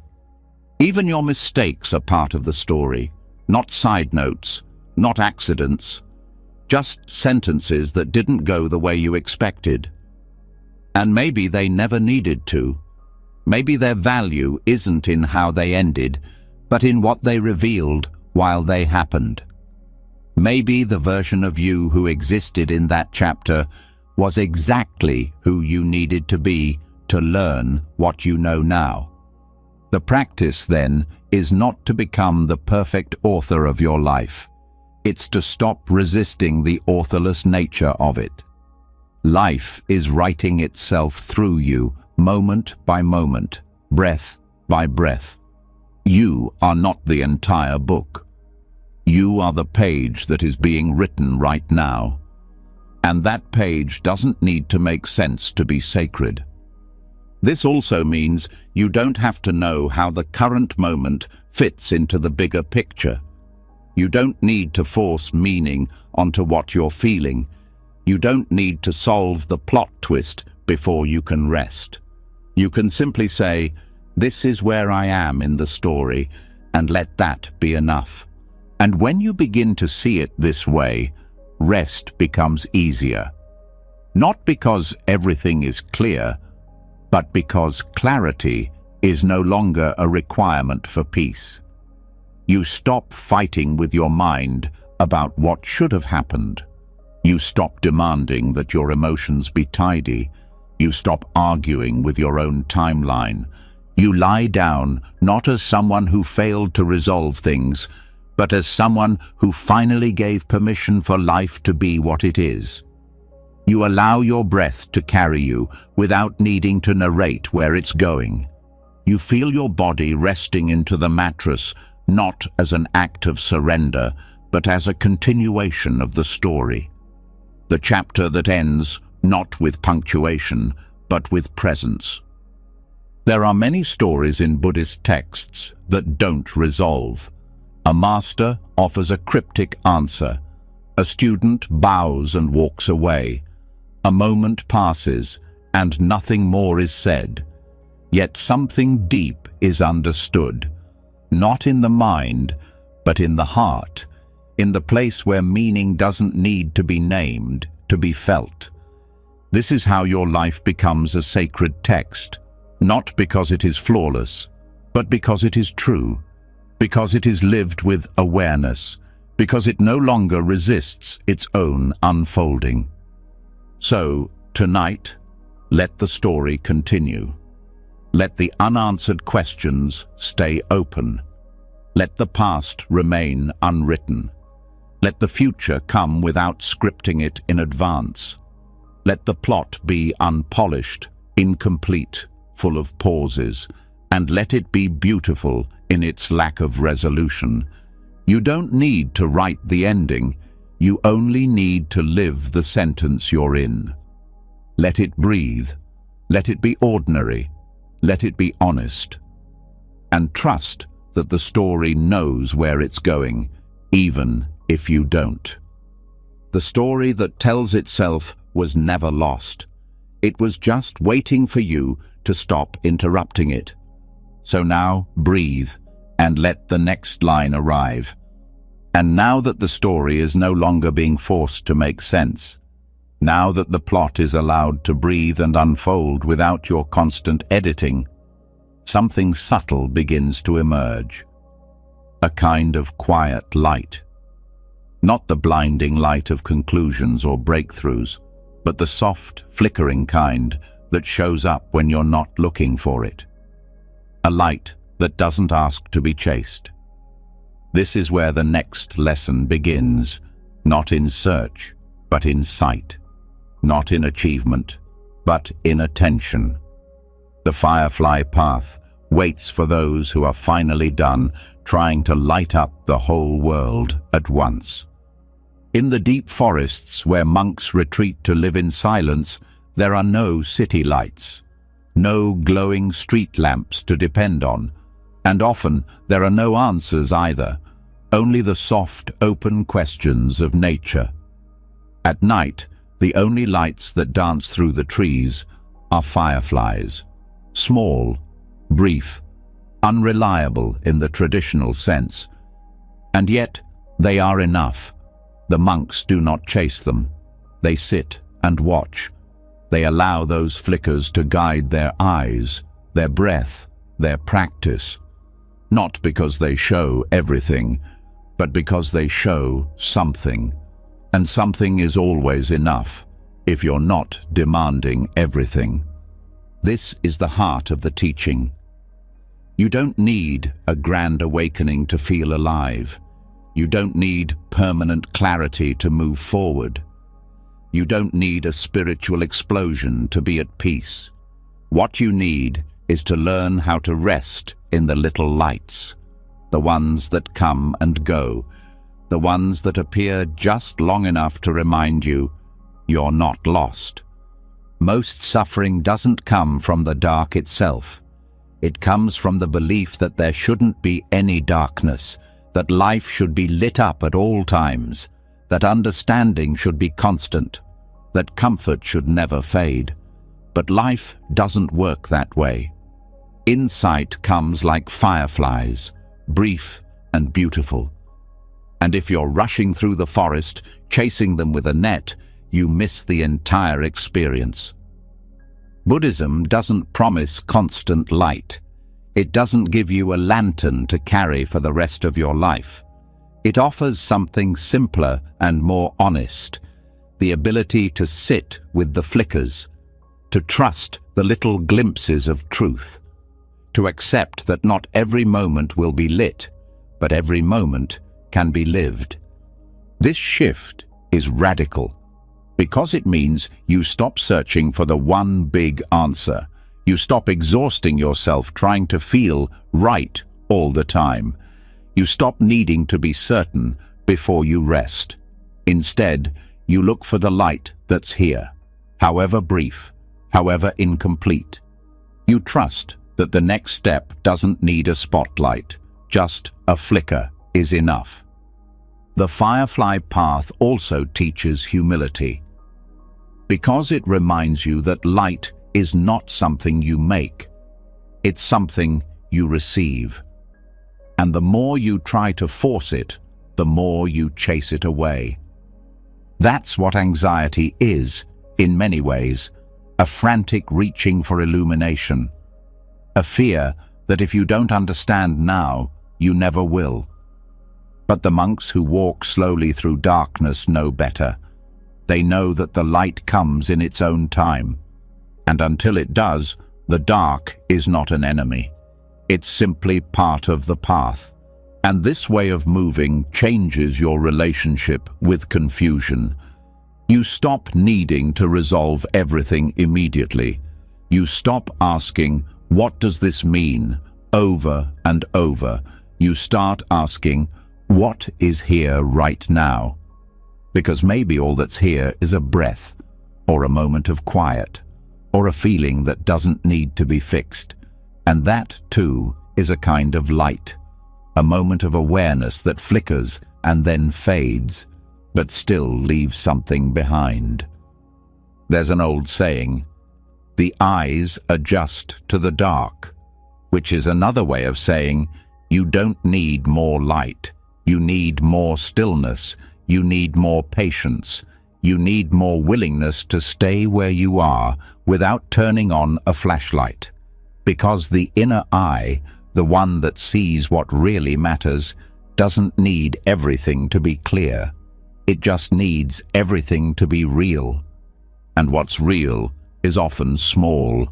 A kind thought, a steady breath, a moment of letting go. These are not huge events, but they are fireflies. And if you sit with enough of them, the path becomes visible, not all at once, but enough to keep going. This is why monks often repeat the same chants every morning, not because they need something new, but because repetition creates rhythm. And rhythm is light. Rhythm is what allows you to feel held, even in uncertainty. It reminds you that you don't need to reinvent yourself every day. You just need to return, to sit, to breathe, to notice the flickers and let them guide you without grasping. You also stop comparing your journey to others. You stop looking at people who seem fully lit and wondering why your path still feels dim, because you understand now they too are following fireflies. They too are trusting the flickers. The difference is that they've stopped expecting the forest to turn into a stadium. They've learned to love the dark as part of the process. And when you begin to see this way, life gets quieter. Not dull, quiet. You begin to move more slowly. You begin to speak with more care. You begin to treat each feeling as something sacred, even if it's painful. Because now you're not trying to fix the mood. You're looking for the light within it. And the more you do this, the more your mind starts to relax. It no longer searches constantly. It no longer panics when things go dark. It trusts that light will return. Maybe not in the way you expect, maybe not when you expect, but it will, because the nature of life is to flicker. Let that be enough. You don't need to know what comes next. You don't need to figure out the entire forest. You just need to keep noticing the fireflies. Keep breathing through the silence. Keep pausing long enough to let the next flicker find you, because it will. The path you're on doesn't need to be clear to be true. It doesn't need to be lit to be sacred. It only needs your presence, and your presence doesn't need perfection. It just needs practice, daily, gently, quietly. So tonight, rest with the fireflies. Let the light come in small ways, in the breath that doesn't need to be deep, in the thought that passes without judgment, in the silence that doesn't demand to be filled. Let these be enough. Let the flickers guide you, not to some final destination, but to this very moment. This inhale, this pause, this soft understanding that the light you've been chasing might already be here, not as a flood, as a spark. And when you wake tomorrow, don't search for clarity. Wait for it. Listen for it. Trust that it will return in its own time. And until it does, walk the path with your hands open, with your eyes soft, with your heart ready to receive even the smallest glimmer, because that's how the firefly path works. Not all at once, just enough. Always just enough. And now that the fireflies have faded into the dark, now that the soul has learned to trust flickers instead of chasing floods, a new kind of surrender begins to unfold. Not a letting go of hope, but of edges. Not a disappearance, but a soft dissolving into something wider. Something that no longer needs to be called me. The next teaching comes not with insight, but with spaciousness. This is where the raindrop meets the ocean, not with panic, but with peace. In the Buddhist tradition, the teaching of anatta, no self, is one of the most profound and difficult truths to accept. Not because it's complex, but because it challenges the very thing we've been told to build our lives around: identity. The idea of a fixed self, a personality, a history, a name, a center of control. But the deeper the practice goes, the more it becomes clear what we call self is not a solid thing. It's a collection of passing conditions, thoughts, emotions, memories, habits, patterns arising and falling, like clouds, like waves, like everything else. To hold tightly to this me is to create friction. Every insult hurts more. Every mistake becomes shame. Every success becomes pressure. But when the boundaries of self begin to soften, when the illusion of separation starts to fade, something unexpected happens. You don't disappear, you expand. You don't vanish, you merge. The pain is still there, but it's no longer personal. The joy is still there, but it doesn't need to be claimed. The moment is still here, but now it's held by something wider than thought.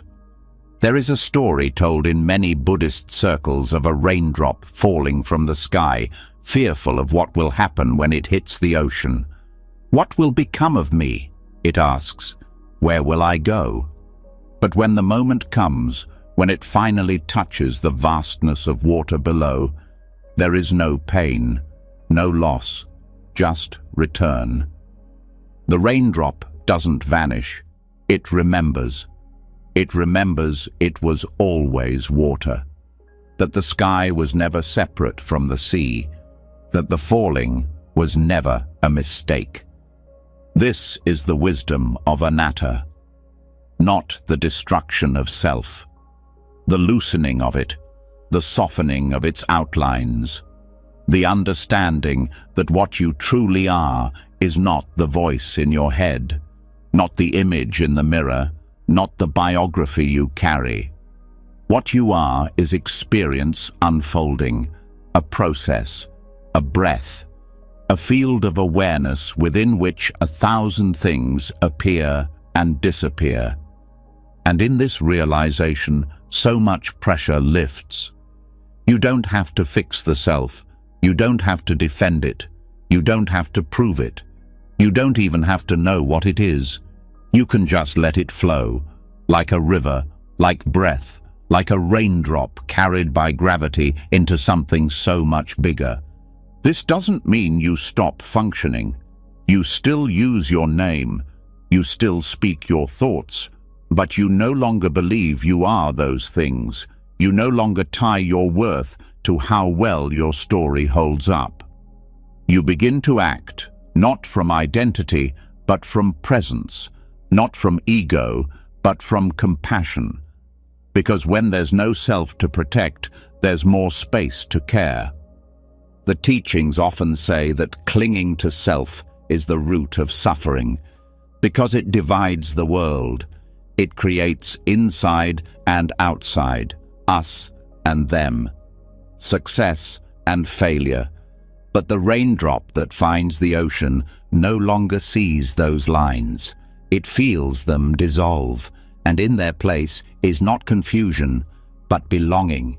This is why monks bow, not because they are small, but because they are vast, and bowing reminds them. Bowing reminds the mind to get out of the way. Bowing returns the body to humility, to the understanding that what we bow to is not a god, not a rule, not even a teaching. We bow to life itself, to the movement of all things, to the ocean that holds the drop. When you begin to live this way, the sharpness of self begins to round out. You stop thinking in terms of my experience, my achievement, my suffering. You start seeing everything as part of a larger unfolding. Someone else's smile feels like yours. Someone else's pain stirs compassion, not distance, because the wall between me and them has grown thin, not erased, but breathable. This breathing space is what allows rest, because the self is exhausting. It demands maintenance. It demands proof. It worries constantly. Am I doing enough? Am I respected? Am I seen? But when you stop feeding it, the questions fade, and in their place is silence. Not emptiness, but fullness without boundaries. The raindrop does not mourn what it loses when it joins the sea, because it gains something far greater. The freedom to move without needing a name, the freedom to change without breaking, the freedom to be part of something that doesn't collapse when the story ends. And so tonight, if your thoughts are clinging to identity, if your mind is asking, "Who am I?" or "Am I enough?" breathe, not as yourself, just as breath. Let the boundaries blur, let the roles fall away, let the story pause, and feel what's beneath all of it. That feeling, open, wide, spacious, is not nothing. It is everything. It is awareness without label. It is consciousness without container. It is what remains when you no longer need to be someone. And it is peaceful, not because it's passive, but because it's free. You'll still wake up tomorrow. You'll still put on your name, your habits, your preferences. But maybe you'll wear them more lightly. Maybe you'll remember they are costumes, useful, temporary, not the whole of you. The whole of you cannot be seen. It cannot be captured. It cannot be pinned to one story. It is vast. It is formless. It is the field in which all things arise and pass away. And knowing this, you no longer need to chase importance. You no longer need to defend your opinions like territory. You can listen more. You can soften more. You can let others be right without it making you wrong. Because there is no you to be defended, only a moment to be met. So let the raindrop fall now. Let the ocean receive it. Let the edges dissolve, not as failure, but as fulfillment. You were never meant to stay in the sky. You were always meant to return, to rejoin, to become something bigger by letting go. And when the self lets go, even for a moment, you'll know it, because the breath will deepen, the weight will lift, the world will feel wider, and your heart, finally unburdened, will say quietly, I was never apart. I was always part of the sea. And now that the raindrop has melted into the ocean, now that the self has softened into something wider than name or history, the next lesson comes not as a thought, but as a pause, a long, quiet exhale, a space where nothing needs to be declared, justified, recorded, or remembered. Not because nothing happened, but because it no longer needs to be proven. This is where we find the scroll that was never written. Not blank from neglect, but from freedom. A freedom born from no longer needing to show the world who you are. There is a deep peace that lives just beyond the hunger for explanation. It rises only when you no longer feel the need to account for your existence, when your life no longer feels like a resume, when your memories stop acting like exhibits in a courtroom, when each moment stops asking to be witnessed, posted, or retold. It is not the absence of meaning, it is the presence of silence where meaning once had to shout. In Buddhist monasteries, this freedom is felt in the simplest moments. No one asks what you did before you arrived. No one cares what your future goals are. The identity you wore out in the world is quietly set down at the gate, and in its place you become just a body, walking, sweeping, eating, sitting, breathing. Not because you've been diminished, but because you've been allowed to stop performing.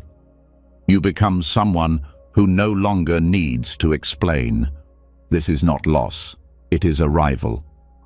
There is an old saying among forest monks, the most sacred pages are the ones left blank. Because some wisdom doesn't need to be written, it doesn't need to be documented, it only needs to be lived and then released. Some stories nourish you once and then dissolve. Some insights are meant to vanish after they touch your heart. Trying to capture them only pulls you out of them. The modern world is obsessed with proving you're enough, proving you're right, proving your experience was valid. But Buddhist presence teaches a different rhythm. The rhythm of letting go before the proof is gathered. The rhythm of doing the right thing, not because it will be seen, but because it aligns with your heart. The rhythm of living deeply, then turning the page without saving every line.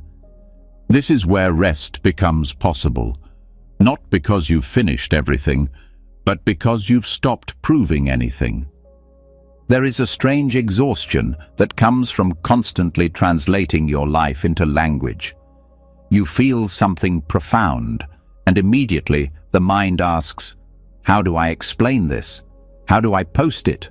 How do I make it meaningful to others? But the moment you do that, you leave the experience. you enter the role of the narrator. And while storytelling has its place, not every moment needs to become a message. Some of the most powerful truths cannot be told. They can only be known. They don't translate into paragraphs or punchlines. They rise like breath, fill you for a while, then disappear, leaving behind only a quiet shift in how you walk, how you see, how you care. The scroll that was never written is a symbol for the soul that no longer needs to archive its becoming. And this does not mean your life has no meaning. It means the meaning no longer depends on performance. It means the depth of your experience doesn't require documentation to be real. It means you trust that you are real, even if no one claps, even if no one records, even if no one remembers. This is the peace the monks carry in their eyes. It is not detachment. It is the absence of proving. It's the way their steps touch the earth without leaving a mark, and yet the world is changed by them. It's the way they love, not through declaration, but through stillness, through presence, through attention that asks for nothing in return. In your own life, you may notice how often your mind wants to prove. Let me explain what I meant. Let me show you why I matter. Let me remind myself that I've accomplished something. These are all forms of grasping, grasping at self-worth, grasping at memory, grasping at identity.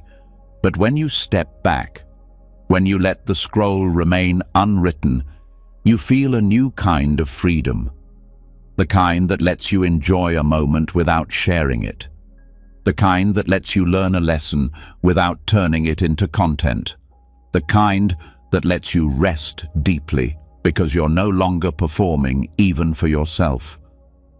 This is not giving up on expression, it's giving up on pressure.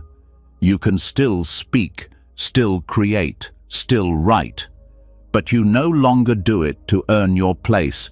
You do it because it arises naturally from presence. And if it disappears the next moment, that's okay, because you're no longer trying to hold it all together, because the scroll you were trying to fill was never required, because the story that truly matters is already being lived, and it does not need to be recorded to be complete. In meditation, this is felt as a pause, a moment when thought fades and no narrative rushes in to replace it. No internal voice narrating, no self to comment on the self. Just space. And in that space, you begin to realize that the absence of narrative is not emptiness, it's liberation. You do not need to keep explaining who you are. You are already here. You do not need to keep convincing yourself that you are enough. You have always been. So as you rest tonight, let the scroll remain blank. Let the breath be the only sentence that repeats. Let the body lie down without needing to understand everything it has carried. Let the mind release its need to sum up the day, to label it as good or bad, meaningful or wasted. There is nothing to prove in this moment. Not to anyone, not even to yourself. Let the thoughts come and pass. Let the body sink and be held. Let the silence return and stay. Let this night be enough, even if you say nothing about it tomorrow. Even if it changes you in a way no one sees. Even if it writes no story. Even if the only trace it leaves is a softness in how you speak to yourself in the morning. The freedom is here, in the scroll that was never written, in the heart that no longer needs to be read, in the presence that needs no caption to be sacred. And now that the scroll has been left blank, now that the need to explain, prove, and preserve has dissolved into the quiet space of just being, what's left is even lighter. Not an emptiness that aches, but a weightlessness that frees. A stillness not fixed to any label. The breath becomes quieter, the steps softer, the journey less personal. This is where we begin the next teaching, not about moving faster nor achieving more, but about releasing even the identity of the one who walks. Because when footsteps vanish, the path becomes limitless. In the Theravada forest tradition, monks wander without attachment to destination. They don't walk to arrive, they walk to return, not to a place, but to presence. And in doing so, they dissolve one of the deepest illusions in the human mind, that there is a someone walking through time, building meaning, leaving a mark. The more they walk, the more the idea of self begins to thin, until finally there are only footprints in the soil, and even those vanish in the wind. This is not about disappearing from the world. It's about disappearing from the constant need to define yourself within it. It's about letting go of the belief that your value is tied to your direction, your destination, or your ability to leave something behind. Because the deepest peace doesn't come from knowing who you are. It comes from no longer needing to. The mind builds identity from motion. I am the one who achieves. I am the one who heals. I am the one who struggles. But what if there is no one? What if life is not a line from here to there, but a circle of moments unfolding on their own? What if walking becomes sacred precisely when it leaves nothing behind? This kind of walking is not aimless, it's awake. Each step is not a means to an end, but a full expression of presence. You don't walk for meaning. You walk for the miracle of walking. You don't move to become someone else. You move to remember that you never were a fixed thing to begin with. And as identity softens, the mind becomes quieter. You stop narrating your journey. You stop watching yourself live. You stop checking in to make sure you're still becoming something. Instead, you move like wind through trees, like breath through ribs, like time through memory, effortless, undemanding. There's a phrase spoken by many forest monks. No trail, no traveler. It means that when ego drops, the path does not disappear. It becomes infinite. When the need to be someone fades, all of life becomes available. Not just the peaks, but the plains. Not just the milestones, but the steps in between. Most people are exhausted not by the walking, but by the weight of who they think they're supposed to be while walking, by the mental script that says, am I succeeding? Is this the right path? Will this matter later? But when those questions are allowed to fall away, the silence that remains is not hollow, it's liberating. You begin to notice things you never had time to see before. The shift of light on the floor, the sound your breath makes when you're not thinking, the way even pain has a rhythm that doesn't need to be resisted. You stop sprinting toward legacy. You start moving like water, unconcerned with leaving a name, a mark, a trace. This is what it means to walk without identity. Not to deny your humanness, but to stop clinging to the story of it, to stop holding so tightly to the I that needs recognition, to stop walking just to be remembered. Because in Buddhism, the highest form of being is not the one who stands out. It's the one who dissolves into the whole. This dissolving doesn't mean you vanish from your relationships, or your responsibilities. It means you stop confusing your roles with your reality. You can be a parent, a teacher, a partner, without being trapped by the image of any of those. You can walk among people without constantly adjusting how they see you. You can breathe without shaping your breath into something impressive. This is not a withdrawal from life. It is a return to it. It is stepping back from the mirror. It is releasing the need to decorate the reflection. It is realizing that every time you stop trying to be somebody, you become available to everything. And with that availability comes rest, a kind of rest that no sleep can give. The rest of no longer striving to make your life impressive. The rest of letting go of the idea that your worth depends on what you accomplish. The rest of walking with no audience, not even yourself. In forest meditation, some monks walk slowly in circles for hours, barefoot on the earth, eyes soft, breath even. They don't chant. They don't count steps. They don't measure progress. They walk for the sake of walking. And in that rhythm, something opens.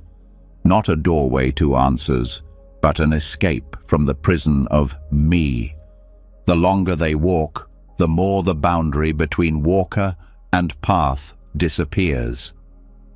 The earth is no longer beneath them, it holds them. The body is no longer a vehicle, it becomes part of the journey. And the mind stops asking, "Where is this going?" because it no longer needs to escape where it is. You too can live this way, even if you never wear robes, even if you walk busy streets, even if your calendar is full. You can move through the world with less grasping. You can drop the need to always evaluate yourself. You can let your footsteps fall without naming who they belong to. And this is where freedom begins, not on mountaintops, not in retreats, but in ordinary moments walked without performance, in days lived without branding, in conversations where you no longer play a part. You just show up as breath, as body, as presence.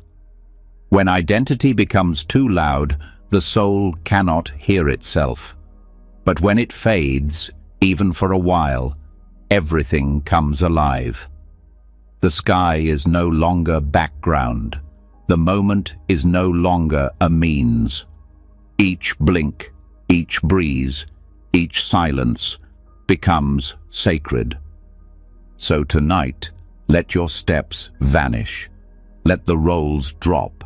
Let the mask rest.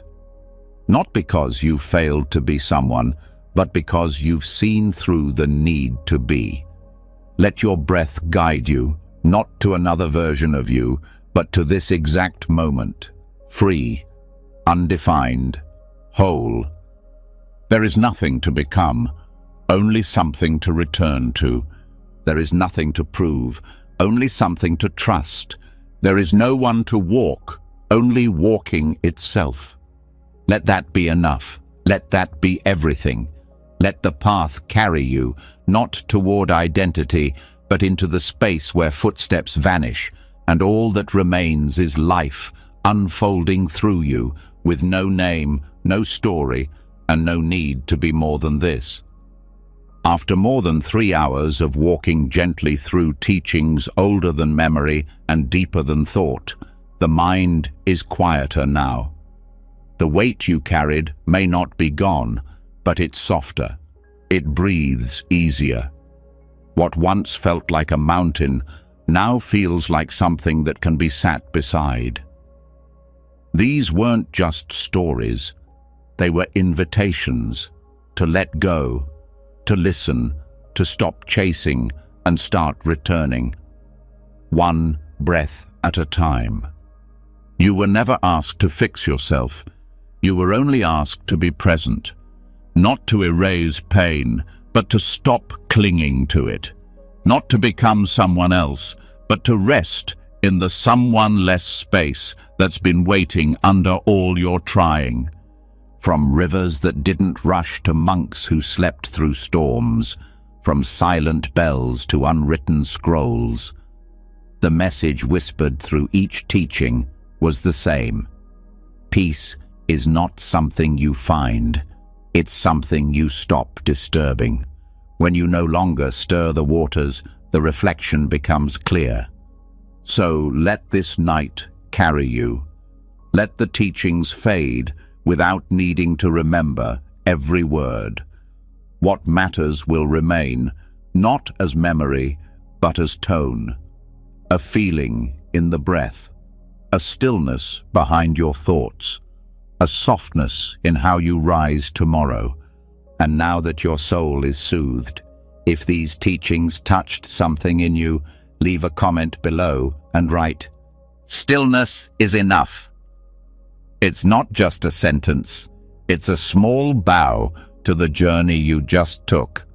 And if you'd like to keep walking this quiet path with us, don't forget to subscribe and click the bell so you never miss a step. Until next time, rest well, breathe gently, and carry peace like a lamp in your chest.